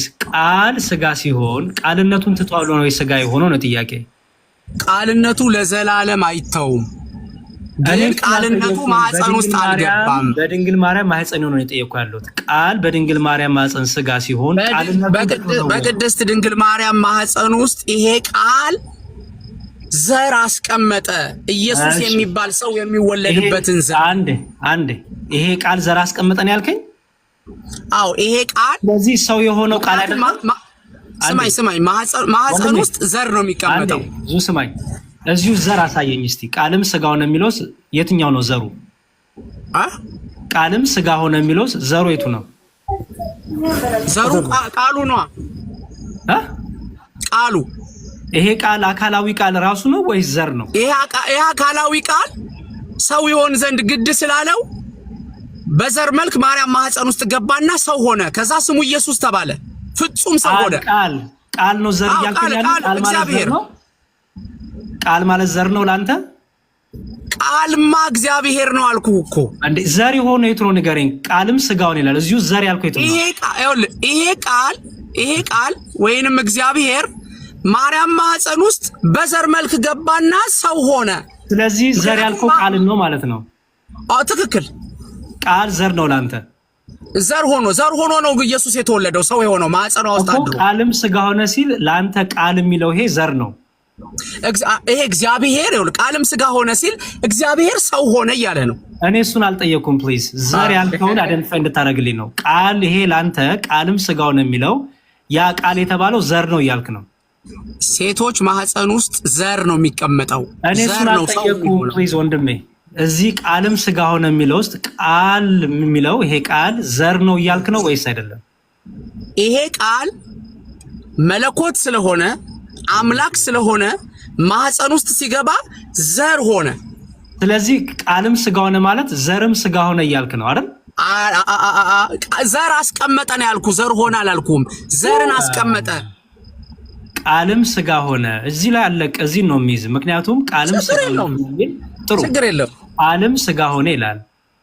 ስጋ የሆነው ቃል ነው ወይ ዘር ነው? ስጋ የሆነው ቃል ነው ወይ ዘር ነው? ቃል ነው ስጋ የሆነው። ቃል ነው ስጋ የሆነው? አዎ። ቃል ደግሞ እግዚአብሔር ነው አይደል? ቃል ደግሞ እግዚአብሔር ነው። በጣም ጥሩ። ቃልም ስጋ ሆነ ስትለኝ ቅድምም ብለኝ ነበረ ዘር ነው ስጋ የሆነው ስትለኝ ነበር። በዘር መልክ ተቀመጠ ነው ያልኩህ። ወይ ጉድ! ቃልነቱን ትቶ ዘር ነው የሆነው? ኖ እሱ ለዘላለም ቃልነቱን አይተውም። እስቲ ቃልና ዘር ልዩነት ካላቸው አንድነት ካላቸው ንገረኝ። ቃልና ዘር ልዩነት አላቸው ወይስ አንድ አይነት ናቸው? ቃልና ዘር እንዴ? ቃልና ዘር ቃል እኮ ማለት እግዚአብሔር ማለት ነው። ይሄ እግዚአብሔር ደግሞ ስማኝ፣ ይሄ እግዚአብሔር ደግሞ ሰው መሆን ስለተገባው ሰው መሆን ስለተገደደ ፍቅር ስላስገደደው ሰው ለመሆን ደግሞ የግድ በዘር መልክ ማህፀን ውስጥ መግባት ስላለበት ይሄ ቃል ይሄ እግዚአብሔር ዘር ሆነና ተቀምጦ ማህፀኗን ጋር በመንፈስ ቅዱስ ተቀመጠና ሰው ሆነ። እሱን ነው የፈለኩት። ቃልነቱን ሳይዝ ዘር ሆኖ ነው ስጋ ሆኖ እያልክ ነው? ኖ እሱ ያንተ አፈታሽ። በጣም ጥሩ። አሁን ቃል በደንብ ስማኝ። ቃል ወደ ድንግል ማርያም ማህፀን ሲመጣ ዘር ሆኖ ነው የመጣው? ቃልነቱን ሳይለቅ ነገር ግን በዘር መልክ ነው ማህፀኗ ውስጥ የተቀመጠው። ኦኬ፣ አሁን ዘርና ቃል ልዩነቱን ንገረኝ። በጣም ጥሩ። ዘርና ቃል ምን አልከኝ? በደንብ አስተውል። ቃል ዘርነቱን ሳይለቅ ቃል። ስለዚህ አሁን በደንብ ስማኝ። ቃልና ዘር ልዩነቱን አስረዳኛው። በትክክል ይኸውልህ፣ ቃል እግዚአብሔር ነው። በዮሐንስ ወንጌል ምዕራፍ 1 መሰረት ቃል ማለት ራሱ እግዚአብሔር ነው። እሱ ያግባባናል። ይሄ ቃል ግን ይሄ እግዚአብሔር የሆነው ቃል ግን ሰው መሆን ስላለበት ማህፀን ውስጥ አድሮ ስለሆነ ሰው ደግሞ የሚኮነው። ስለዚህ ማርያም ማህፀን ውስጥ ሲመጣ በዘር መልክ ነው የመጣ፣ በወንድ ዘር መልክ ማህፀን ውስጥ ተቀመጠ። ምንድን ያልከው? አንዴ ቆይ፣ ምንድን ያልከው? በወንድ ዘር መልክ? አዎ። ድንግል ማርያም ያለ ወንድ ዘር አይደል የጸነሰችው? እኔ በወንድ ዘር መልክ ማለት በወንድ ዘር ነው አላልኩም ብራዘር።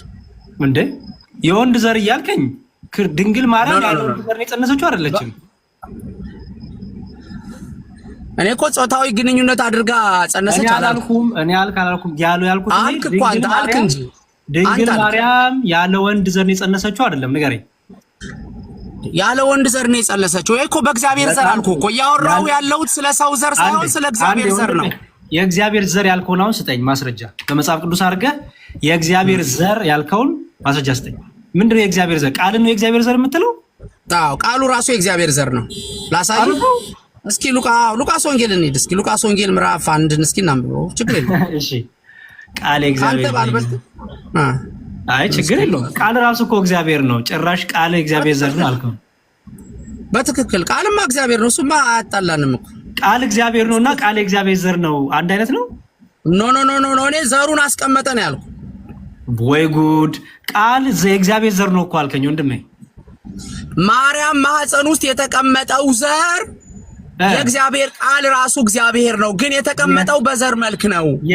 የቱ ምንድነው ዘር የምትለኝ? የእግዚአብሔር ዘር ነው ያልከኝ አይደል? አዎ የእግዚአብሔር ዘር ማለት የእግዚአብሔር ዘር ራሱ እግዚአብሔር ነው። ምን ማለት ነው የእግዚአብሔር ዘር ማለት? እግዚአብሔር ሲጀመር ዘር አለው ይባላል እንዴ? አዎ አለው ራሱ። ማስረጃ ስጠኝ የእግዚአብሔር ዘር ለማያዛክበት። እሺ ልሰጥ እኮ ነው። እሺ ኦኬ። የእግዚአብሔር ዘር አይ አዲስ ትምህርት ነው ለኔ፣ ለዛ ገርሞኝ ነው። ግን ችግር የለውም ስጠኝ ማስረጃ። አይ ችግር አዲስ አይደለም፣ ግዴታ ቃል በቃል ልሰጥህ አይጠበቅብኝም። ሐሳቡን ነው። ምክንያቱም የእግዚአብሔር ዘር መጽሐፍ ቅዱስ እንደ ቁርአን ወተት ነጭ ነው ካላልክ ተብለህ ግግም ተብለህ አትያዝማ። መጽሐፍ ቅዱስ ሐሳቡን ነው የምትይዘው የምትረዳው። ወንድሜ ስጠኝ። ከዛ ያንን የእግዚአብሔር ዘር ብሎ ይፈታልህን ደግሞ አስተምሮን አባትን ሰጠኛለህ። ችግር የለውም። እሺ እየጠበቅኩ ነው። አረ ጠብቅሽ መምህር፣ እየጠብቅ እወድሃለሁ። ጠብቅ። ከዛ ሰላም በል የገቡ ሰዎች ስላሉ ሰላማችሁ ብዛ። ቅድም የወንድ ዘር ቢመስልም የሚል ካለ መረጃ ስጠን። ዙዙ ሲሆን ስሪ ችግር የለውም። ችግር የለውም። ችግር የለውም ነው ችግር ያመጣብን። ቀጥል። ሰላም ብያለሁ። እንዴት ናችሁ? ሰላም ነው መዝሙር? ሁላችሁም ሰላም ብያለሁ። እግዚአብሔር ይመስገን። ሁላችሁም ሰላም ብያለሁ። እንዴት ናችሁ? ተጠፋፋን ስንት ጊዜ? አዎ ረጅም ጊዜ እውነት ነው። በጣም ረጅም። እሺ ሉቃስ ወንጌል ምዕራፍ 1 ቁጥር 30 ላይ መልአኩም እንዲህ አላት፣ ማርያም ሆይ በእግዚአብሔር ፊት ጸጋን አግኝተሻልና አትፍሪ። እነሆም ትጸንሻለሽ፣ ወንድ ልጅም ትወልጃለሽ፣ ስሙንም ኢየሱስ ትይዋለሽ። እርሱም ታላቅ ይሆናል፣ ልጅሽም ይባላል አላላትም። ዘር ከሷ ስለባይወስድ የልዑል ልጅም ይባላል ነው ያላት። የልዑል ልጅ አስጨርሰኛ ላውራበት ነው። እሺ የልዑል ልጅ የሚለውን ፍታልኝ። ምን ማለት ነው? የልዑል ልጅ ማለት የእግዚአብሔር ልጅ ማለት ነው። የእግዚአብሔር ልጅ የሆነው ክርስቶስ መቼ ነው? የእግዚአብሔር ልጅ የሆነው ክርስቶስ መቼ ነው? ከማርያም ማህፀን ሲወለድ እንጂ። ኦኬ ስለዚህ ከድንግል ማርያም ሲወለድ ነው የእግዚአብሔር ልጅነቱ የጀመረው? አዎ። ከዛ በፊትማ ራሱ እግዚአብሔር ነበር። የእግዚአብሔር ልጅ አይባልም ከዛ በፊት? ከዛ በፊት የእግዚአብሔር ልጅ አይባልም፣ ራሱ እግዚአብሔር ነው። ማስረጃ ልስጥ እኔ። በጣም በደስታ በጣም ደስ ይላል። በእናትህ አይ ቲንክ በቃ በጣም መሰረቱን እያያዝን ኖ እንትንህን እኮ እየለቀክ ነው። አሁን ወደ ስግደቷን ስግደቷ ውስጥ ስግደቷን አመለጥ። ችግር የለውም ማንም አላመለጠም ወንድሜ፣ ችግር የለውም። አሁን ወደ ሌላ ገባ። በቃ ወደ ሌላ ወንድሜ እዚሁን ምንም አንተም እኔም ማንም ያመለጠ የለም። ይኸው እኔ እናንተ እስካሁን አለን። ስለዚህ አመለጥክ ምናምን የሚለውን ቋንቋ እኔም አንተም አንጠቀም። ምክንያቱም አመለጥክ የሚባለው አንዱ ትቶ ሲወጣ ነው። እኔም አንተም አለን። ስለዚህ ተው ነው እኮ ስግደትን ተው ነው። ወደ ሌላ ገባ። አንተ የአምላክ እናት አትባልም የሚለው ነው እዚህ ድረስ ያመጣን። ይኸው እዚህ ጋር ይላል መዝሙር 110 ቁጥር 1 ጀምሮ እግዚአብሔር ጌታዬን ጠላቶችን ለእግር መቀመጫ እስካደርግልህ ድረስ በቀኝ ተቀመጣለሁ። እግዚአብሔር የኃይልን በትር ከጽዮን ይልክልሃል፣ በጠላቶችን መካከል ግዛ። ከአንተ ጋር ቀድሞ በኃይል ቀን በቅዱሳን ብርሃን ከኃጢያ ኮከብ አስቀድሞ ከሆድ ወለድሁ። እንደ መልከ ጼዴቅ ሥርዓት አንተ ለዘላለም ካህን ነህ ይላል። እሺ ከኃጢያ ኮከብ አስቀድሞ ከሆድ ወለድሁ ተብሎ የተነገረው ተናጋሪው ማን ነው? ለማን የተነገረው? እሱ በትንቢት የተነገረ ነው እኮ። እሺ አንተ ባልከው ለኢየሱስ ነው። ለኢየሱስ ምክንያቱም ይኸውልህ ለኢየሱስ እንደሆነ የምታውቀው እንደ መልከ ጼዴቅ ይላል አይደል? እሺ ችግር የለውም። እሺ አንዴ ቆይ ተረጋጋ ፕሊዝ። ከኃጢአት ኮከብ አስቀድሞ ከሆድ ወለድኩ። ኃጢአት ኮከብ የተባለው ማን ነው? መላእክታን ወይም ዲያብሎስ። ኦኬ እሺ ከሆድ ወለድኩ ብሎ የሚናገረው ማን ነው? እግዚአብሔር። ከሆድ ወለድኩ ብሎ የሚናገረው ለማን ነው? ስለ ኢየሱስ። እሺ ከሆድ ወለድኩ ማለት ነው ተወለድክ ማለት ነው። መቼ? ልጅ ሆንክ ማለት ነው። መቼ? ይሄ እኮ ትንቢታዊ ቃል ነው። ኧረ ተው፣ ይሄ ትንቢት ነው። ቆይ እሺ፣ በቃ አንተ ያልከው ልመንልህና በቃ ይሄ ኢየሱስ ነው። ኖ ቆይ ፕሊዝ፣ እንደሱ በሚል አይደለም። ኖ እየፈታህ ሄደክ ነው። እኔ ባልኩ አይደለም። ከኃጢአት ኮከብ አስቀድሞ የሚለው የትንቢት ነው። ዳዊት በትንቢቱ የተናገረው ስለ ኢየሱስ መወለድ የተናገረው ነው። ከኃጢአት ኮከብ አስቀድሞ ይሄ ትንቢት ነው ወይ ወንድሜ? አስቀድሞ የሚባል ትንቢት አለ እንዴ? እሺ በቃ አሁን እሺ አመንኩልህና አሁን አንድ ቦታ ልውሰድና አስታርቅልኝ ከዚህ ቃል ጋር። በቃ አመንኩልህ። ይሄ መላእክታን ከመፈጠራቸው በፊት ኢየሱስ የእግዚአብሔር ልጅ ሆኖ ተወልዷል። አመንኩልህ። ሂድና ዮሐንስ ወንጌል ምዕራፍ 1ን ከዚህ ጋር አስታርቅልኝ። ምን ብዬ ላስታርቅልህ? አሁን ኢየሱስ ክርስቶስ አጥቢያ ኮከብ ከመምጣቱ ከመፈጠራቸው በፊት የእግዚአብሔር ልጅ ተብሏል አይደል? አዎ እኛ እኮ የስላሴን ግብር ሶስትነት ታውቃለህ ወንድሜ? ምናት በትክክል ስላሴን እቀበላለሁ። ብዙ ተረዳጋ እንዴ? ይኸውልህ የጠየቁ ጥያቄ የግብር ሶስትነት የሚል ትምህርት አይደል? በስላሴ ውስጥ አብ አባት፣ ወልድ ልጅ፣ መንፈስ ቅዱስ ሰራጺ የሚለውን ትምህርት ትቀበለዋለህ? በስነ ስርዓት። በጣም መልካም። የአብ አባትነት ወልድ መቼ ነው የጀመረው? ከማርያም ሲወለድ። ከማርያም ሲወለድ ነው አብ አባት የሆነው? አዎ። የወልድ የአብ ልጅነቱ መቼ ነው የጀመረው? የወልድ ልጅነቱ ከማርያም ሲወለድ። እሺ እዚህ ጋር ከሆድ አስቀድሞ ወለድኩ ብሎ የተናገረው ማን ነው? እሱ ትንቢታዊ ቃል ነው ብዬ ነው የማምነው። እሺ ነው እንዳትልማ ዙ 23 ከኃጢአት ኮከብ አስቀድሞ ይላል መምህርዬ። እሺ ትክክል ነህ። በቃ አመንኩልና ይሄ ስለ ኢየሱስ ክርስቶስ ከአጥቢያ ኮከብ በፊት በእግዚአብሔር ልጅነት ይኖር ነበረ፣ ተወልዷል። አመንኩልህ። አሁን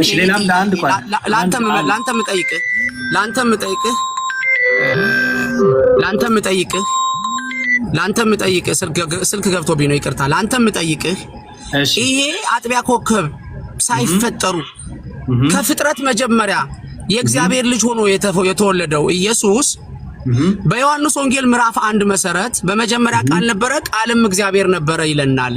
ስለዚህ ቃል እግዚአብሔር ነበረ ብሎን እግዚአብሔር መሆኑን እየነገረን አንተ ደግሞ መዝሙር ላይ መጣህ አይ የእግዚአብሔር ልጅ ነበረ አልከኝ። አስታርቅልኝ። እዛ ጋር የእግዚአብሔር ልጅ ነበረ ይላል፣ እዚህ ጋር እግዚአብሔር ነበረ ይላል። አስታርቅልኝ። ችግር የለውም። እኛ እግዚአብሔር ስንል ስልጣንን፣ አንድነትን፣ መለኮትነትን እያነሳን ነው። ስለዚህ እግዚአብሔር ስንል አብንም ወልድንም መንፈስ ቅዱስን ነው የምንናገረው። እግዚአብሔር አብ፣ እግዚአብሔር ወልድ፣ እግዚአብሔር መንፈስ ቅዱስ እንላለን። ስለዚህ እግዚአብሔር የሚለው ስልጣንን የሚያመለክት መለኮትነትን የሚያመለክት ገዥነትን፣ አምላክነትን የሚያመለክት ነው ወንድሜ። ስለዚህ እግዚአብሔር ወልድ እኮ አልን ቅድም። አየህ እግዚአብሔር ወልድ ያለውን ማለታችን ነው። እሱ እግዚአብሔር የሆነው የእግዚአብሔር ልጅ ወልድ እያልን ነው። ተመለስ ፕሊዝ፣ ብቻዬን እንዳላወራ።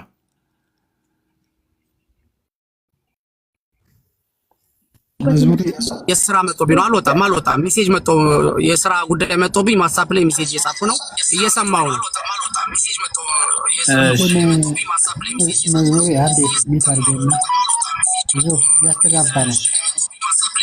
ዙ ሚውት አድርግልን እስቲ። እሺ ቀጥሉ። በቃ እኔ ላቁ። ሊቀጥል ሳይሆን መዝሙር አንድ ጥያቄ ልጠይቅ ብዬ ነበርና ለአንተ ለማግኘት ነበር የገባሁት። እንትን የሆነ ፔጅ ነበር ጠይቁ በፊት ወይ ከቅርታ ጋር አሁን የተነሳውን መዝሙር ያበራውና ሐሳብ ይስጥበት። ሌላ ሌላ እንትን አይደለም፣ አስተምሮ እንትን አይደለም። እንትን ከቴሌግራም ፔጅ ነበረና ብዙ መጽሐፍት የነበረበት ያ ነገር አጋጣሚ ሆኖ ፎርማት ሆኖ ሀክ ተደርጎ ለምሳሌ ቴሌግራሜ አጥቼው አንዳንድ መጽሐፍቶች እየተጠቀምኩ ነበር ከዛ ማለት ነው። እና ልፈልግ ስሞክር ምንም ላገኘው አልቻልኩ መጽሐፉን።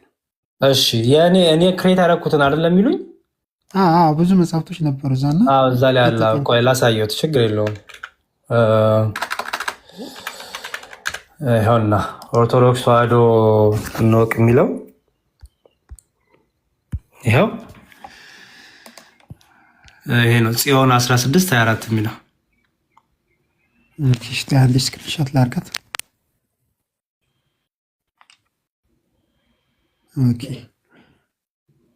ኦኬ በቃ በሱ እንትን ላድርገው። ሌሎችም ስላሉ እንደዚህ ኦርቶዶክስ እንወቅ የሚሉ በዚህ ያዙት። በዩዘር ኔሙ ይወጣለታል። በጣም ብዙ ተጠቅሜበት ነበር። ሌሎቻችሁም ትጠቀሙበታላችሁ። ብዙ መጽሐፍት ስላለው በጣም ብዙ አለ። ሪፈራንስ እየተጠቀምኩ ነበር ለአንዳንድ ነገሮች። በጣም መልካም። ብቻ ግን በውስጥ ማወራ አለውና ስለምፈልግህ እሺ ምናምን እንትን አድርግልኝ። እሺ መምህር በቃ እንግዲህ ቀጥሉበት። እሺ ክርስቲያኖች አንድ ያስተውሉ ስሙ። እንግዲህ እኛ ጌታችን 2 ልደት አለው ብለን እናምናለን። የጌታችን መወለድ ወይም የእግዚአብሔር ልጅነት ከድንግል ማርያም ከተወለደ በኋላ የተጀመረ አይደለም። ይሄ በጣም ትልቅ ክህደት ነው።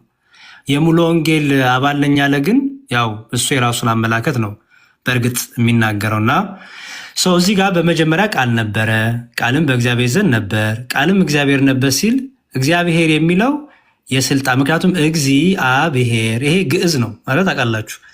ግብሩን የሚገልጽ ስም ነው። ይሄ ራሱ ምኑ የትኛውን እግዚአብሔር እርሱ የዓለማቱ የፍጥረት ሁሉ የሰዎች ሁሉ አምላክና ገዥ ጌታ የጌቶች ጌታ መሆኑ ሁሉ የሚያሳይ ነው። ኦኬ ስለዚህ እግዚአብሔር ስንልኛ አንድ የሚወት አድርግልኝ ብዙ ፕሊስ። እግዚአብሔር ነበረ ሲል ማለት ነው ስልጣኑን ያሳያል። ከአባቱ ጋር ትክክል የሆነ ስልጣን እንዳለው። ኦኬ መላእክት ይልቅ እጅግ የሚበልጥ ስምን በወረሰ መጠን እንዲሁ ከእነርሱ አብዝቶ ይበልጣል። ከመላእክትስ አንተ ልጄ ነህ፣ እኔ ዛሬ ወልጄሃለሁ፣ ደግሞም እኔ አባት ሆናለሁ፣ እርሱም ልጅ ሆነኛል ያለው ከቶ ለማን ነው ይላል። አያችሁ፣ ደግሞም አንተ ልጄ ነህ። አስተውሉ፣ ከመላእክት ነው የሚለው። ኦኬ በኋላ ከምሳሌ ጋርም ስለማያያዘው ማለት ነው። እና አንተ ልጄ ነህ፣ እኔ ዛሬ ወለድሁ፣ እኔ ዛሬ ወልጄሃለሁ፣ ደግሞ እኔም አባት ሆናለሁ፣ እርሱም ልጅ ሆነኛል ያለው ከቶ ለማን ነው? ደግሞም በኩር ወደ ዓለም ሲያገባ የእግዚአብሔር መላእክት ሁሉ ለእርሱ ይስገዱ ይላል። ስለ መላእክቱም መናፍስት አገልጋዮቹን የእንስሳ ነበልባል የሚያደርግ ይልና ስለ ልጁ ግን ይላል። አያችሁት? ስለ ልጁ ግን አምላክ ሆይ ዙፋንህ እስከ ዘላለም ድረስ ይኖራል። የመንግስት በትር የቅንነት በትር ነው። ጽድቅን ወደድክ አመፃንም ጠላ ይላል። ስለ ልጁ ግን ይላል። ስለዚህ ኢየሱስ ክርስቶስ አስቀድሞ ያለ እናት ከአብ የተወለደ የግብር ሶስትነት ላይ አብ አባት እንላለን። የአብ አባትነት የሰው ከመፈጠሩ በፊትም የነበረ ነው እንጂ ሰው ከተፈጠረ በኋላ የጀመረ አይደለም። ሰው ከመፈጠሩ በፊትም ሥላሴ በሶስት ግብር ነበረ ብለን እናምናለን። በምን? አብ ከጥንቱም ግብሩ አባትነት ነው። ወልድ ከጥንቱም ግብሩ ልጅነት ነው። መንፈስ ቅዱስ ሰራጺነት ነው። ስለ ልጁ ግን ይላል አምላክ ሆይ ዙፋን እስከ ዘላለም ድረስ ይኖራል ይላል። ስለ ልጁ ራሱ ሲመሰክር ምን አለ? አምላክ ሆይ እንጂ ኢየሱስ ክርስቶስ ከድንግል ማርያም ከተወለደ በኋላ አይደለም የእግዚአብሔር ልጅ የተባለው። ከድንግል ማርያም ከተወለደ በኋላ ማን ተባለ? የሰው ልጅ ተባለ። የሰው ልጅ ጌታ ራሱን ማን ብሎ ይጠራል? የሰው ልጅ እያለ ይጠራል። ከድንግል ማርያም ከተወለደ በኋላ ስሙ ማን ሆነ? የሰው ልጅ። ከድንግል ማርያም ከወለደ በፊትስ ምን ይላል? ያው ገብርኤል ሲነግራት ምን አላት?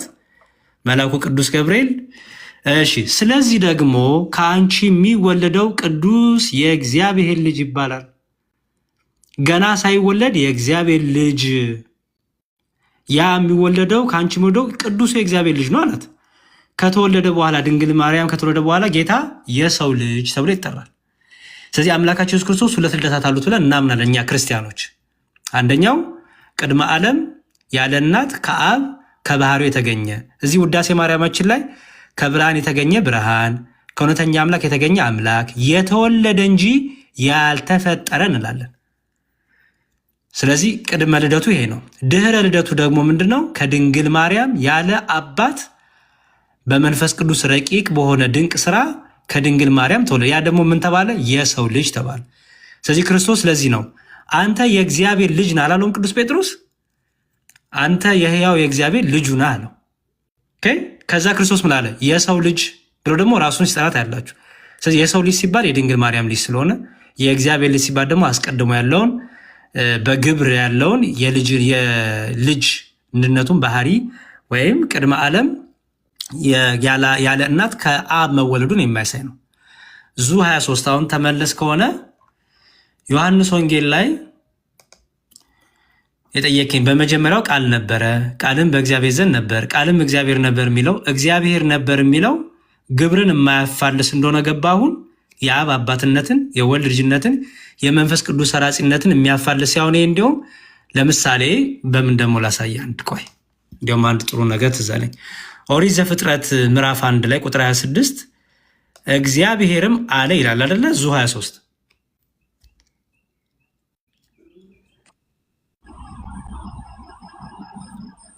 አይደል? ቀጥል እየሰማው ነው። ግን አብዱል ፈተና ለእኔም እድል ትሰጠኛለህ? እኔም መናገር ፈልጋለሁ ሰዓት እንዲሰጠኝ። ችግር የለውም ያው ቀጥል። እኔ ብዙ ሰዓት ስላወራ ችግር የለውም ባስጨርስና ይሄን ከዛ ነው ያወራል። ጨርሻለሁ። ኢስ ፋይን። ሌላ እግዚአብሔርም አለ አልክ እኮ ቀጥል፣ ችግር የለውም። እሺ እግዚአብሔርም አለ ሰውም በመልካችን እንደ ምሳሌያችን እንፍጠር። አስተውላውን ዙ 23 እግዚአብሔርም አለ ሲል ምኑን ነው የሚያሳየው? አንድነቱ አይደል የሚያሳየው? አዎ በመለኮት አንድ መሆኑን አንድነቱ ነው። ስለዚህ እግዚአብሔር የሚለው ምኑን ነው የሚገልጠው ማለት ነው? የመለኮት የስልጣን የአምላክነት የሚያሳይ ነው። በመልካችን ደግሞ እንፍጠር ሲል ደግሞ በመፍጠር አብም ወልድም መንፈስ ቅዱስም አንዲት ስልጣን እንዳለ ያሳያል። ምክንያቱም እኛ እንፍጠር ሲል እግዚአብሔር ራሱን ለማላክ ሳይሆን ሶስትነቱን እየገለጠ ነው ብለን እንፈተዋለን አይደል? ትክክል። ስለዚህ እግዚአብሔር የሚለው ምንን ያሳያል ማለት ነው? የስልጣንን የመለኮትነትን የአምላክነትን ያን የሚያሳይ ነው። ስለዚህ ቃልም እግዚአብሔር ነበር ሲል እርሱ አካላዊ ቃል እግዚአብሔር ነው እያለ ነው። ወይም አካላዊ ነው እኔ ባይ ነው ማለት ነው። ሁሉን አድራጊ ሁሉን ፈጣሪ ነው መለኮት ነው እያለ ነው። አዎ በጣም ጥሩ። ስለዚህ አሁን ለዚህ ነው አየህ ክርስቶስ ቅድመ ልደት አለው። ከድንግል ማርያም ከተወለደ በኋላ አይደለም የእግዚአብሔር ልጅ የተባለው። ምክንያቱም በስላሴ ትምህርት የግብር ሶስትነት ላይ አብ አባት ወልድ ተወላዲ ልጅ መንፈስ ቅዱስ ሰራጺ ብለህ ታስተምራለህ አይደል? በትክክል ይሄ ትምህርት የጀመረው የስላሴ አብ አባትነቱ ወልድ ልጅነቱ መንፈስ ቅዱስ ሰራጺነቱ ክርስቶስ ከተወለደ በኋላ የተጀመረ ነው። እሱ ከፊትም የነበረ ነው። ነገር ግን ቀጥል ጥሩ ችግር በራስህ ታብራለህ። ስለዚህ ከፊትም የነበረ ነው ካልከኝ ግብሩ የአብ ግብሩ አባትነቱ፣ ምክንያቱም አብ አባትነቱ ያለ ወልድ አይሆንም መቼም። ስለዚህ አብ አባት ነው፣ ከጥንቱም ጀምሮ አባት ነው። ለማ ለወልድ አባቱ ነው። ወልድ ልጅ ነው ከጥንቱም ጀምሮ ለአብ ልጁን የባህሪ ልጁ ነው። ከታዲያ ከድንግል ማርያም ከተወለደ በኋላ ማን ነው ሲባል ያ የእግዚአብሔር የሰው ልጅ ሆነ እንላለን። ስለዚህ ሁለት ልደቱ አለች ብለን እናምናለን ማለት ነው። ጨርሻለሁ። ቀጥለው አንተ። እሺ እኔ ደግሞ አመሰግናለሁ ለተሰጠኝ ጊዜ። እኔ ደግሞ ኢየሱስ ክርስቶስ ሁለት ልደት አለው ብዬ አላምንም። ኢየሱስ ክርስቶስ ሰው ከመሆኑ በፊት አንድ ትልቁ ላይሆንና እንደኔ ማሰጃ ትልቁ ላይሆንና እኔም ጥቅስ እንዲፈልግ ገና የጉንጬን ሳልጨርስ እንደዚህ እኔ እኮ ምንም አላልገባም ማለት ትልቁ ላይሆንና ማስረጃ ስጠኝ ጥቅስ እንዲፈልግ ነው ማለት ነው። ቀጥል። ላቋርጥ አይደለም ቀጥል። ልናገርና ከዛ ጥቅስ መረጃዬን ደግሞ አቀርባለሁ እንዴ መጀመሪያ ማለት ነው። ችግር የለውም ተናገር። እሱማ አዎ ችግር የለውም። እሺ በዮሐንስ ወንጌል ምዕራፍ 8 ቁጥር 50 56 58 አካባቢ ኢየሱስ ክርስቶስ ከአብርሃም በፊት እንደነበረና አብርሃም ቀኑን ሊያይ እንደሚመኝ እንደነበረና አይቶም ደስ እንዳለው ይናገራል። አሁን አብርሃም ኢየሱስን አይቶታል። በተለይ ኢየሱስ የተናገረው ቃል ነው። ግን አብርሃም ኢየሱስን መቼ ነው ያየው ብለን ስንያድ ዘፍጥረት 18 ነው የሚወስደን። ዘፍጥረት 18 ደግሞ አብርሃም ከእግዚአብሔር ጋር የተነጋገረበት ቦታ ነው። ስለዚህ ኢየሱስ ክርስቶስ ያንን ቦታ ኮት እያደረገላቸው በመምሪያ አድባር ዛፍ እግዚአብሔር እንደተገለጠለት ለአብርሃም እነዛ ሁለቱ መላእክቶች እነዛ ሁለቱ ሰዎች ወደ ሰዶምና ገሞራ ሲያቀኑ እግዚአብሔርና አብርሃም ግን እያወሩ እንደነበረ እየነገራቸው። ስለዚህ ኢየሱስ ክርስቶስ ከቅድስት ድንግል ማርያም ከመወለዱ በፊት በእግዚአብሔርነቱ በእግዚአብሔር ቃልነቱ በራሱ እኔ ብሎ መናገር የሚችል የእግዚአብሔራዊ ማንነት ያለው እንጂ የእግዚአብሔር ልጅ ተብሎ የተጠቀሰ ቦታ አይደለም። ሌላ ማስረጃ አንተ የጠቀስከው ዮሐንስ ወንጌል ምዕራፍ 1 ዮሐንስ ወንጌል ምዕራፍ 1 ስንሄድ በመጀመሪያ ቃል ነበረ ቃልም በእግዚአብሔር ዘንድ ነበረ ቃልም እግዚአብሔር ነበረ ነው እንጂ ያለን ቃል እግዚአብሔር ልጅ ነበር አላለን። ይሄ ቃል ቁጥር 14 ላይ ሰው ሆነ ይለናል። which means ኢየሱስ ክርስቶስ ተባለ ማለት ነው። ስለዚህ ኢየሱስ ክርስቶስ በማህፀን አድሮ ሰው ሆኖ የእግዚአብሔር ልጅ ከመባሉ በፊት አንድ ማንነት ነበረው። አምላካዊ ማንነት፣ የአምላክ ልጅ አልነበረም። አምላካዊ ማንነት ራሱን ችሎ እኔ ማለት የሚችል የፈጠረ ፈጣሪ የሆነ ማንነት ነበረው። ስለዚህ ኢየሱስ ክርስቶስ በመረጃ የኔም ቤት ኤፌሶን ስርዓት አድርጊና አሚውት አድርጊ። ያወራሁት ያለሁት ከመምህር ጋር ነው። መምህር ናቸው እኔ ሊያወሩኝ የሚችሉ እንጂ አንቺ ጣልቃ ገብተሽ ማውራት አትችይም። አስጠን ያለች ዙ 23 ዮሐንስ ወንጌል ምዕራፍ 1 ማለትም አትችልም እንጂ ካልክ አንተ ነህ ማለት ያለብህ መምህር። አይኔ ማለት አንተ ለማለት እኔና አንቱ ነን እያወራን ያለ ነው። እኔ እርሱ ሲያወሩ ጣልቃ አልገባሁም። ነገር ግን እኔ ሳወራ ጣልቃ መግባት ከፈለጉ ችግር የለውም። እሺ አትጉ። ግን ከእርሶ ጋር ብቻ ነው መረጃም ካስፈለገ እርሶ ነው እንጂ ሊናገሩ የሚችሉ ሌላ ሰው መግባት አይጠበቅበትም። እሱን እኮ አላስቆረጥም ነው። በቃ መረጃ ስተና እያወራሁት ያለሁት ስለ ዮሐንስ ወንጌል ምዕራፍ 1 ነው። በዮሐንስ ወንጌል ምዕራፍ እኔ ልክፈትልህ መክፈት ካልቻልክና አንተ ቁጥር ተናገር። እኔ ልክፈት ያውቁታል ከፍተውትም ነበር እኮ ያውቁታል እኮ ቦታውን አንደኛ ያውቁታል። እንደዚህ ላለሽ ኤቫ በቃ ይጨርስና ጥያቄና መልስ ስለሚኖረው ችግር የለውም። ዙ 23 ቆይ ልጨርስ፣ ሰዓቴን ልጨርስ። ጥያቄና መልስ ላይ ክሮስ ቼክ እናደርገዋለን። ይጨርስ፣ ችግር የለውም። መጽሐፍ ቅዱስ በዮሐንስ ወንጌል ምዕራፍ 1 ላይ በመጀመሪያ ቃል ነበር አለን። ቃል ነበር። ይሄ ቃል አቃላዊ ቃል ነው፣ እኔ ማለት የሚችል ቃል ነው። ቃልም ደግሞ በእግዚአብሔር ዘንድ ነበር አለን። ቃል በእግዚአብሔር ዘንድ የነበረው ቃል እኔ ብሎ መናገር የሚችል የራሱ ማንነት ያለው ይሄ አካላዊ ቃል ደግሞ ማን ነበር አለን? ራሱ እግዚአብሔር ነበር አለን እንጂ የእግዚአብሔር ልጅ ነበር አላለን። ስለዚህ ይሄ ቃል የተባለው ቁጥር 14 ላይ ስጋ ሆኖ በማርያም ማህፀን ያደረው የተወለደው እግዚአብሔር ወልድ ብለን የምንጠራው የሥላሴ አንዱ አካል ብለን የምንጠራው በመጀመሪያ ማን ነበር ግን አለን? ራሱ እግዚአብሔር ነበር። ስለዚህ ከየት አምጥታችሁ ነው የእግዚአብሔር ልጅ ያደረጋችሁት? ዮሐንስ ወንጌል ምዕራፍ 1 ቁጥር 1 ላይ ራሱ እግዚአብሔር ነበር ብሎ እየጻፈልን የእግዚአብሔር ልጅ ነበር ብሎ ለምን አልጻፈልን? ይሄ አንድ ማስረጃዬ ነው። ዮሐንስ ወንጌል ምዕራፍ 8 ቁጥር 56 ጀምሮ ደግሞ ስለ አብርሃም ሲናገር ኢየሱስ ቀኔን ያይ ዘንድ ደስ አለው፣ ቀኔንም አየ ሐሴትም አደረገ አለ። እሱንም መክፈት እንችላለን። ስለዚህ አብርሃም እግዚአብሔርን ሲያገኘው የእግዚአብሔር ልጅ አላገኘው፣ እግዚአብሔርን ያገኘው። እግዚአብሔርና አብርሃም ነው የተወያዩት የተነጋገሩት። ስለዚህ የእግዚአብሔር ልጅ ኢየሱስ ክርስቶስ ከመቼ ጀምሮ ነበረ? ልጅነቱ የሚጀምረው ከማርያም ከተወለደ በፊት ነው እንጂ ከማርያም ከመወለዱ በፊትማ ራሱ እኔ ብሎ መጥራት የሚችል ያልተወለደ ፈጣሪ የሆነ ራሱ እግዚአብሔር የሆነ አምላክ ነው እንጂ የተወለደ አምላክ አልነበረም ከማርያም ማህፀን ከመምጣቱ በፊት። ይሄን ደግሞ ዮሐንስ ወንጌል ምዕራፍ 1 ቁጥር 1 ላይ በግልጽ ያስቀምጥልናል። ኢየሱስ ክርስቶስ አንድ ልደት ነው ያለው። እርሱም ከማርያም ማህፀን ሲወለድ ሰው ሲሆን የእግዚአብሔር ልጅ ተብሎ ተጠርቷል። እግዚአብሔር ወልድ ብለን እንጠራዋለን። እግዚአብሔር ወልድ ተብሎ ከመጠራቱ በፊት ግን ምን ነበረ ሲባል የእግዚአብሔር ቃል እኔ ብሎ መጥራት የሚችል አካላዊ የሆነ ማንነት ያለው የራሱ አምላክነት ያለው በመለኮትም ደግሞ ከወልድ ከአብ ከመንፈስ ቅዱስ ጋር አንድ የነበረ አንድ የሆነ ማንነት ያለው ነው እንጂ ሁለት ልደት ሁለት ማንነት አልነበረውም። ራሱ አምላክ ነበር። ጨርሻለሁ። ጥያቄ መጠየቅ እንችላለን። እሺ፣ በጣም እናመሰግናለን። ጥያቄ ትጠይቀኛለህ? እሺ፣ ዙ 23 ሥላሴን ትምህርት አምናለህ አይደለ? በትክክል። እሺ፣ የአብ ግብሩ ምንድን ነው? አባትነት። የወልድ ግብሩ ምንድን ነው? ልጅነት። የመንፈስ ቅዱስ ግብሩ ምንድነው? ሰራጺነት፣ ህይወትን መስጠት። በጣም ጥሩ። አብ አባት የሆነው ከመጀመሩ ነው ለወልድ ከማርያም ማህፀን ሲወለድ። ስለዚህ በስላሴ አስተምሮ የአብ አባትነት አልነበረም ማለት ነው። ክርስቶስ ከድንግል ማርያም ሲወለድ ድረስ የአብ አባትነት አልነበረም።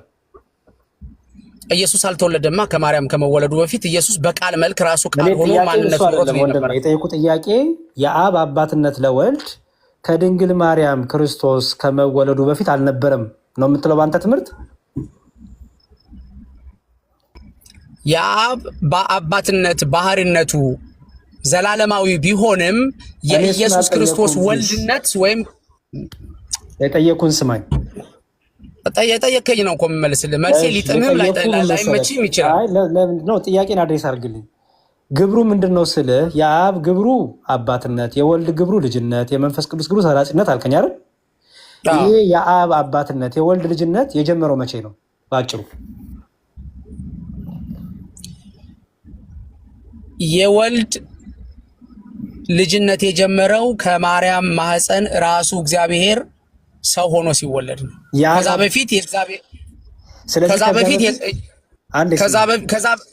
በፊት የእግዚአብሔር ልጅ የሚባል እግዚአብሔር አልነበረም። በጣም ጥሩ። ስለዚህ የስላሴ ትምህርት ላይ የአብ አባትነት የወልድ ልጅነት የጀመረው ይሄ ትምህርት ራሱ የጀመረው ወይም ይሄ ግብር የጀመረው ከድንግል ማርያም ከተወለደ በኋላ ነው ክርስቶስ ነው የምትለው አይደል? የኢየሱስ ዘላለማዊ ነው። እርሱ የእግዚአብሔር ቃል ነው። እኔ ስለ አምላክነት አልጠየኩም። ፕሊዝ አልጠየኩም። ይኸውልህ እንደዚህማ አናርገው። የጠየኩ ስለ ግብር ሶስትነት ነው። የአብ ግብሩ፣ የወልድ ግብሩ፣ የመንፈስ ቅዱስ ግብሩ። የአብ አባትነት ለወልድ ነው፣ የወልድ ልጅነት ለአብ ነው አይደለ? ስለዚህ በዚህ ውስጥ አብ የወልድ አባቱ የሆነው ወይም ግብሩ የጀመረው ቅድመ ዓለም ነው? ዓለም ከመፈጠሩ በፊትም አባቱ ነበር ወይስ ከድንግል ማርያም ከተወለደ በኋላ ነው አባትነቱ የጀመረው? ይሄን የጠየቁ። አባትነቱ የጀመረው ከቅድስት ድንግል ማርያም ከተወለደ ጀምሮ ነው። በጣም ጥሩ። ዓለም ከመፈጠሩ በፊት ልጅነቱ አንድ ስም ዓለም ከመፈጠሩ በፊት አብ ለወልድ ምንድን ነው? እግዚአብሔር ነው። እኩል ነው ስልጣናቸው። እኔ ስለ ስልጣን አልጠየቁም እኮ። እኔ ስልጣን ላይ ግብር ነው የጠየቁ። አብ ለወልድ ግብሩ ምንድን ነው? ከጥንት ጀምሮ ነገርኩህ እኮ ወንድሜ። ወልድ ፈጣሪ ነው። እኔ እሱን አልጠየኩም። ፈጣሪነትማ ይኸውልህ፣ ፈጣሪነት ለአምላክነት ለመለኮት የሚነገር የጠየቁ እኔ አብ ለወልድ ምኑ ነው? ዓለም ከመፈጠሩ በፊት አብ ለወልድ ምኑ ነው ያልኩ። እኔም እኮ እየመለስኩልህ ያለሁት ዓለም ከመፈጠሩ ጀምሮ እግዚአብሔር ቃል ተብሎ በቃልነት እኔነት ያለው እግዚአብሔር ኮምፕሌክስ ካልመለስከው አልፈዋለሁ። አብ ለወልድ ማለፍ ትችላለህ እኮ መልስ እኮ እየሰጠው ነው። መጨረሻ ለመልጠይቅና አልፈዋለሁ። አብ ለወልድ ምኑ ነው? ከጥንት ጀምሮ አብም ወልድም እግዚአብሔር አንድ እግዚአብሔር። አብ ለወልድ እግዚአብሔር ነው። አብም ወልድም አንድ እግዚአብሔር ናቸው። የጠየቁ እሱን አይደለማ። እኔ አብና ወልድ ምንድን ናቸው አይደለም ያልኩ። የጠየቁ አብ ለወልድ ምንድን ነው ያልኩ። አብና ወልድ የመጣው በአዲስ ኪዳን እኮ ነው ወንድሜ። በብሉይ ኪዳን አብ ወልድ የሚባል የለም። እግዚአብሔር ነው። አብ ለወልድ ምንድን ነው መልስልኝ። በብሉይ ኪዳን አብ ወልድ የሚባል የለም። አንድ እግዚአብሔር ነው። በአዲስ ኪዳን ነው አብ ወልድ የሚለው ቃል የመጣው። አብ ማለት አባት ነው። ወልድ ማለት ልጅ ወይም የተወለደ ማለት ነው። በጣም ጥሩ። የአብ አባት የሚለው አባት ልጨርስ። ጥያቄ መልሱ የኔ ነው። መልሱ የኔ ነው። አንዴ ስማኝ። ጥያቄ ጠይቀኛ ታስቆመኛ። መልሱ እኮ የኔ ነው። ጥያቄን አልመለስክልኝም። ጥያቄን መምህሬ ጠየቀኝ አይደለ? ልመልስ። ኦኬ። ጥያቄን ግን ስማ። የጠየቁ ጥያቄ አብ ለወልድ በቃችን የጠየቁ ሰማኸኝ እኮ ሰማሁት። ይቅርታ ለከበሬታው አንተ ሰማሁት፣ ግን ስመልስ መምህር ስለሆኑ ነው ማክበር ይጠበቅብኛል። መምህር አይደለሁም። አይ መምህራችን ዲያቆን ምናምን ስለሚሉ ስለምሰማ ተከታዮትም ስለሆንኩኝ ችግር የለውም። የለበጣ ምናምን አይደለም። እግዚአብሔር ስላልሆንኩኝ ነው። ምንም የለበጣ አይደለም። አሁን ትምህርት ላይ ፎከስ አድርግና አብ ለወልድ አብ ለወልድ አባቱ ነው። ወልድ ለአብ ልጁ ነው። ይሄ አባትና ልጅ የሚለው ቃል የመጣው በአዲስ ኪዳን ነው እንጂ በብሉይ ኪዳን አንድ እግዚአብሔር ተብሎ ነው የሚጠራው። እኔ ጥያቄ አሁን እሱን አይደለም ስንት እግዚአብሔር አለም አይደለም ጥያቄ ዓለም ከመፈጠሩ በፊት አብ ለወልድ ምንድን ነው ጥያቄ ወንድሜ። ዓለም ከመፈጠሩ በፊት አብ ወልድ የሚባል የለም፣ አንድ እግዚአብሔር ነው ያለው ነው መልሴ። በዓለም ከመፈጠሩ በፊት ስላሴ አልነበረም፣ ሶስትነት አልነበረም፣ ሶስት አካል አልነበረም። እግዚአብሔር ቃል አለ፣ እግዚአብሔር መንፈስ ቅዱስ አለ፣ እግዚአብሔር አብ አለ። እነዚህ አብ እኮ አልከኝ አንተ ራስህ። አብ የሚለውን ኬት አመጣው? እሺ የለም ብለኝ ደግሞ መልሰህ አብ ትላለህ። የአዲስ ኪዳን ቃል ስለሆነ ነው። በጣም ጥሩ። ስለዚህ የአዲስ ኪዳን ቃል የአዲስ ኪዳን አነጋገር ስለሆነ ነው። ቆይ ስማኝ ወንድም፣ እስራኤል ሆይ ስማ፣ አምላክ እግዚአብሔር አንድ ነው ሲባል እግዚአብሔር ነው የተጠቀሰ። እግዚአብሔር አንድ ነው ሲባል በአካል ስማኝ፣ እግዚአብሔር አንድ ነው ማለት በአካል ሶስት አይደለም ማለት ነው? እንደዛ ማለት አይደለም። በአካል ሶስት ሊሆን ይችላል። እግዚአብሔር አንድ ነው ማለት መለኮታዊ አምላክነቱን እየገለጠ ነው። በጣም ጥሩ። ስለዚህ በአካል ሶስት ነበረ ስላሴ አይደለ? ስላሴነት በአካል ሶስትነት ነው። በጣም ጥሩ። በአካል ሶስት የሆኑ ስላሴ አንዱ አካል ለአንዱ አካል ምንድነው ነው ጥያቄ። አሁን ለምሳሌ አካላዊ ቃል አለ አልን አይደለ? መጽሐፍ ቅዱሱ የእግዚአብሔር ቃል የሚለው ኦኬ፣ እግዚአብሔር የሚለው አብን ነው አይደለ? በኋላ በአዲስ ኪዳን ኦኬ። ስለዚህ አብ ከጥንቱም ጀምሮ ለአካላዊ ቃል ምኑ ነው? ልጁ ነው፣ አባቱ ነው አልልህም። ምክንያቱም ይሄ አዲስ ኪዳናዊ ቋንቋ ነው። እሺ ሌላ ጥያቄ ልጠይቅህ። ምንም ችግር የለም። ለእንትኑ እንተዋለን። በመዝሙረ ዳዊት እንደሚያሳየው ላይ መዝሙር 110 ላይ መዝሙረ ዳዊት መዝሙር 110 ላይ ከሆድ ወለድኩ ብሎ የሚናገረው ማን ነው? እግዚአብሔር ኢየሱስን ከሆድ ወለደው ልጁን። ወለድሁ ብሎ የሚናገረው ማለት ነው ኢየሱስን ልጁን እግዚአብሔር ቃልን መቼ ነው ነው እግዚአብሔር ወልድን። ስለዚህ ወለድሁ ሲል ምን እያለ ነው? ትንቢታዊ ቃል ነው። ትንቢታዊ እንዳትለኝ ከኃጢያ ኮከብ ነው የሚለው አልፏል። ነገርኩ እኮ ትንቢታዊ ቃል ነው። እዛ ጋር እንደዛ ካለ ልጄ ብሎ ለምን አይጠቅስም? በብሉይ ኪዳን እግዚአብሔር ለምን ልጁን ለምን እግዚአብሔር ራሱ ይለዋል? እሺ ጥያቄን ነው በደንብ ከአንተ ጋር ቀድሞ በኃይል ቀን ቀድሞ በኃይል ቀን የተባለው መቼ ነው? ቀድሞ ከፍጥረት ቀድሞ መቼ ነው? ፍጥረት ከመፈጠሩ በፊት። በጣም ጥሩ። በቅዱሳን ብርሃን ከኃጢያ ኮከብ አስቀድሞ ከሆድ ወለድኩ ተብሎ እየተናገረ ያለው እግዚአብሔር ነው አይደል? አዎ። ማን ነው ወለድኩ የሚለው? እግዚአብሔር። በጣም ማን ነው ወለድኩ የሚለው? ማን የተወለደው? በአዲስ ኪዳን የተወለደውን ኢየሱስን። በአዲስ ኪዳን እንዳትለኝማ ከአንተ ቀድሞ በኃይል ቀን ይላላ፣ ከጥንት ነው ይላላ። እሱ ትንቢታዊ ንግግር ነው አልኩ። ያለፈ ነገር እንዴት ትንቢት ይሆናል? ምክንያቱም በቀድሞ ኃይል ይላላ ወንድሜ፣ እና ከኃጢያ ኮከብ አስቀድሞ ይላል። ይሄ ትንቢት አልፏል። እንደዛ ካልከኝ በአንተ ዘንድ በነበረኝ ክብር አክብረኝ ሲል ኢየሱስ ክርስቶስ ቅድመ ዓለም አብሮት እንደነበሩ ነው የሚያሳየው።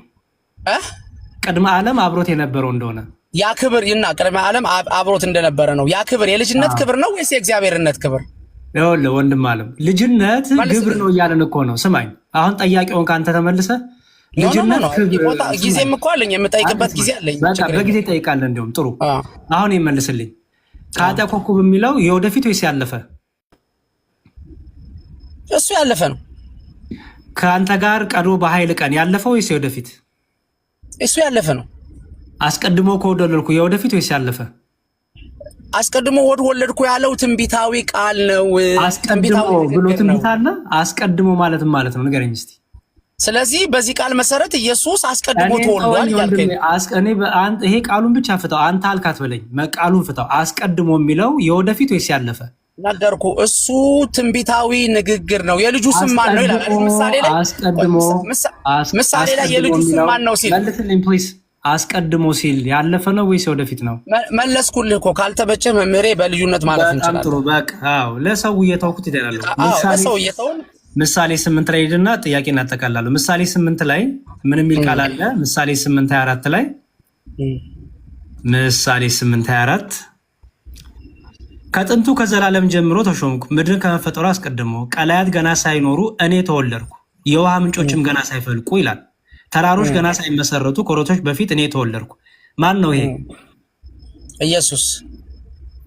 እሺ ቀላያት ሳይኖሩ እኔ ተወለድኩ ይላል አይደል? ከማን የተወለደው?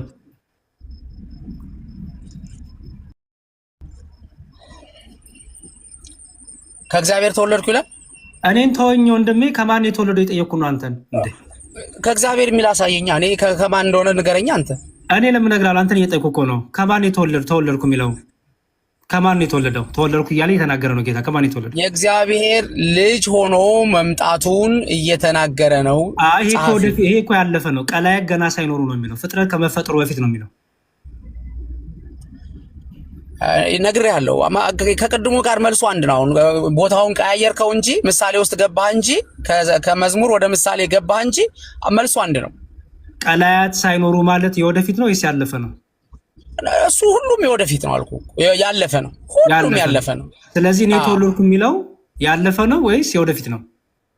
እሱ ትንቢታዊ ቃል መወለዱን የሚገልጽ ነው። ትንቢት እንዳትልማ ይኸው ቀላያት ሳይኖሩ ይላል። ወንድሜ ምን ሆነሃል አንተ? ለምንድን ነው መምህርዬ እንደሱ ካልከኝ ይህንን ቃል ከዘፍጥረት 18 ጋር አስታርቅልኛል። ይሄን ፍታልኝ። ስለዚህ ኤኒዌይስ በቃ ቶሎ ጥያቄ ላቅርብ ለተመልካቹ። እኔ ከራስ ጥያቄ ተነስቼ ነው የምጠይቅ። አንድ ጥያቄ ነው የምጠይቅ። እሺ ዕብራውያን 1 ላይ እንዲህ ይላል፣ ከመላእክት አንተ ልጄ ነህ፣ እኔ ዛሬ ወልጄሃለሁ፣ ደግሞም እኔ አባት እሆናለሁ፣ እርሱም ልጅ ይሆነኛል ያለው ከቶ ለማን ነው? ደግሞ በኩር ወደ ዓለም ሲያገባ የእግዚአብሔር መላእክት ሁሉ ለእርሱ ይስገዱ ይላል። ስለ መላእክት መላእክቱ መናፍስት አገልጋዮቹን የሳነበ የሚያደርግ፣ ስለ ልጁ ግን አምላክ ሆይ ዙፋንህ እስከ ዘላለም ይኖራል፣ የመንግስት በት የቀንነት በትር ነው ይላል። አንተ ልጄ ነህ እኔ ዛሬ ወልጄሃለሁ የሚለው የዳዊትን መዝሙር አመጣና ስለ ልጁ ግን ይለዋል። እኔ አንተ ልጄ ነህ የሚለው ማን ነው?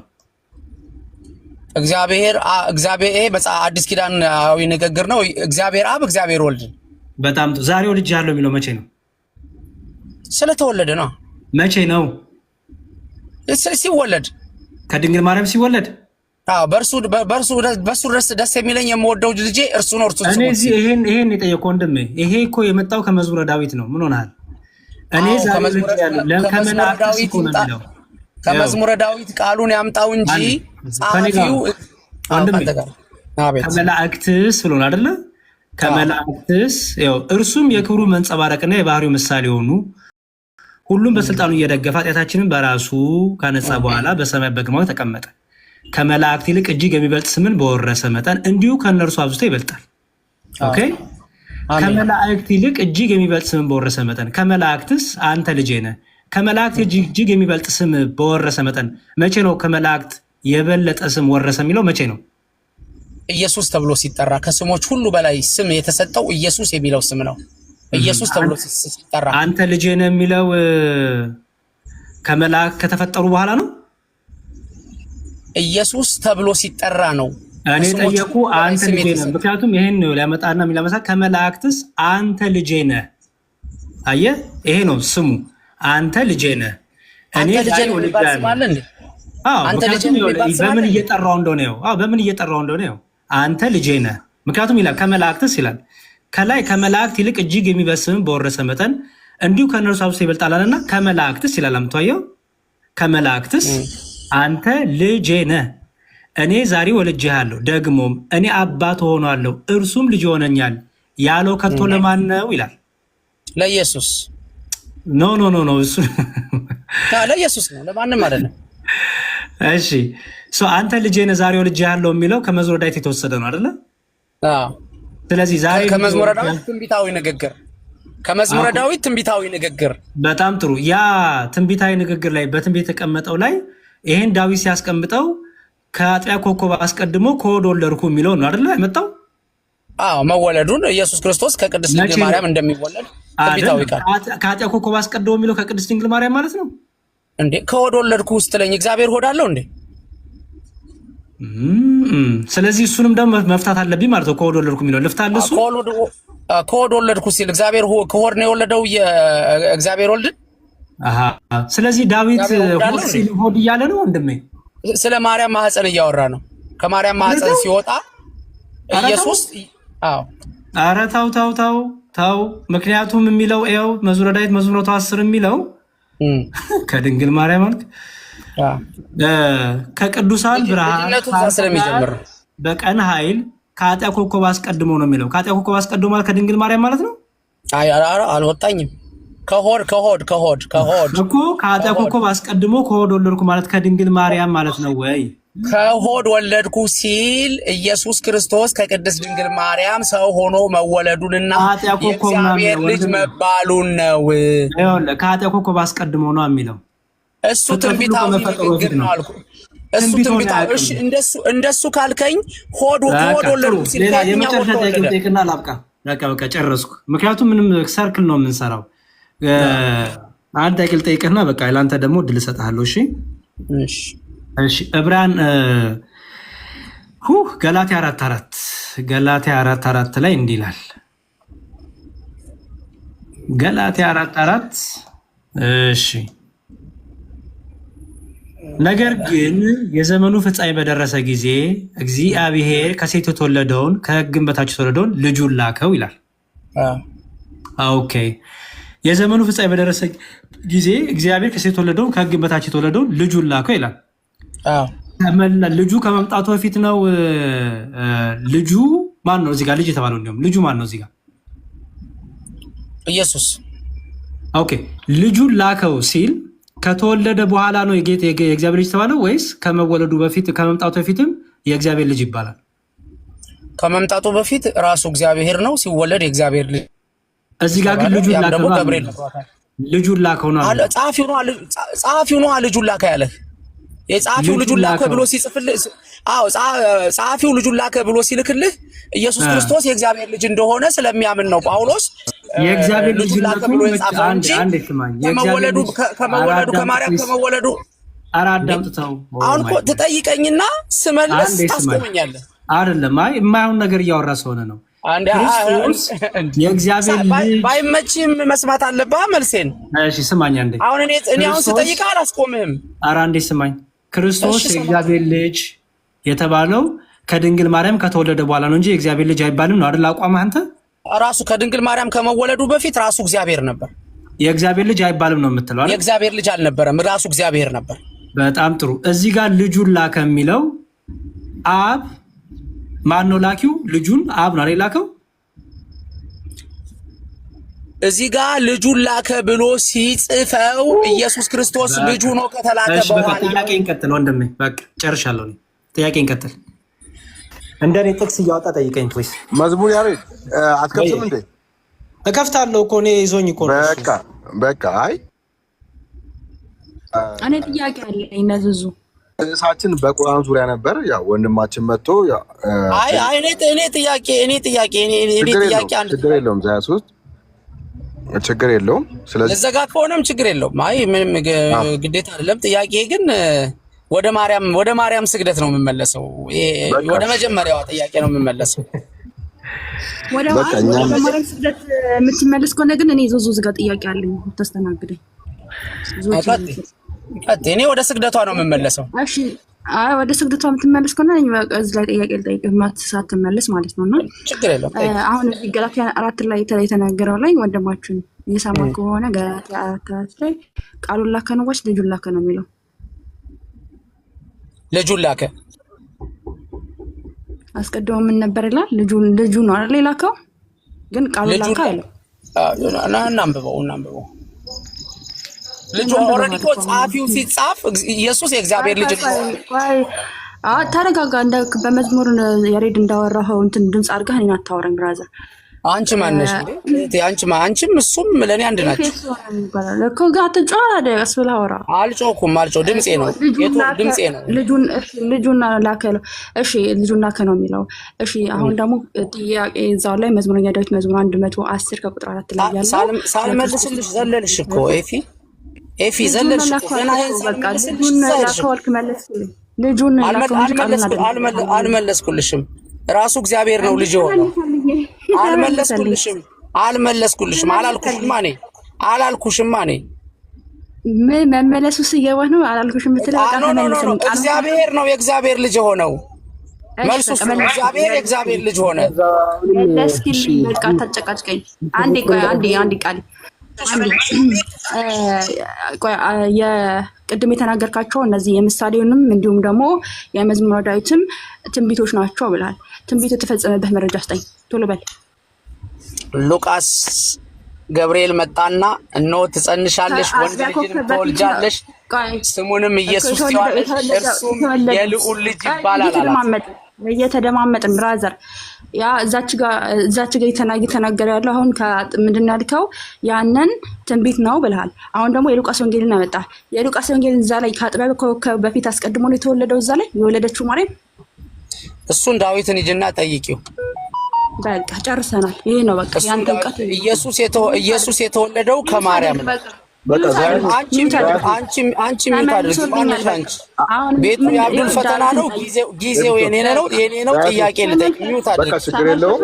አንቺ የገባሽ ጥያቄ ልጠይቂ ነው እንጂ እኔን ሚውት አድርግ ልትይኝ አይደለም። 23 አንድ ልዘጋ ስለሆነ አንድ መዝሙር እንስማና ይሄን ያህል ሰዓት ስሰማ ቆይቼ እኔ 5 ደቂቃ እንኳን ሳላወራ ሳልጠይቅ ስለ ማርያም ስግደት ሳላወራ ለምን 830 ሰው ይበተናል?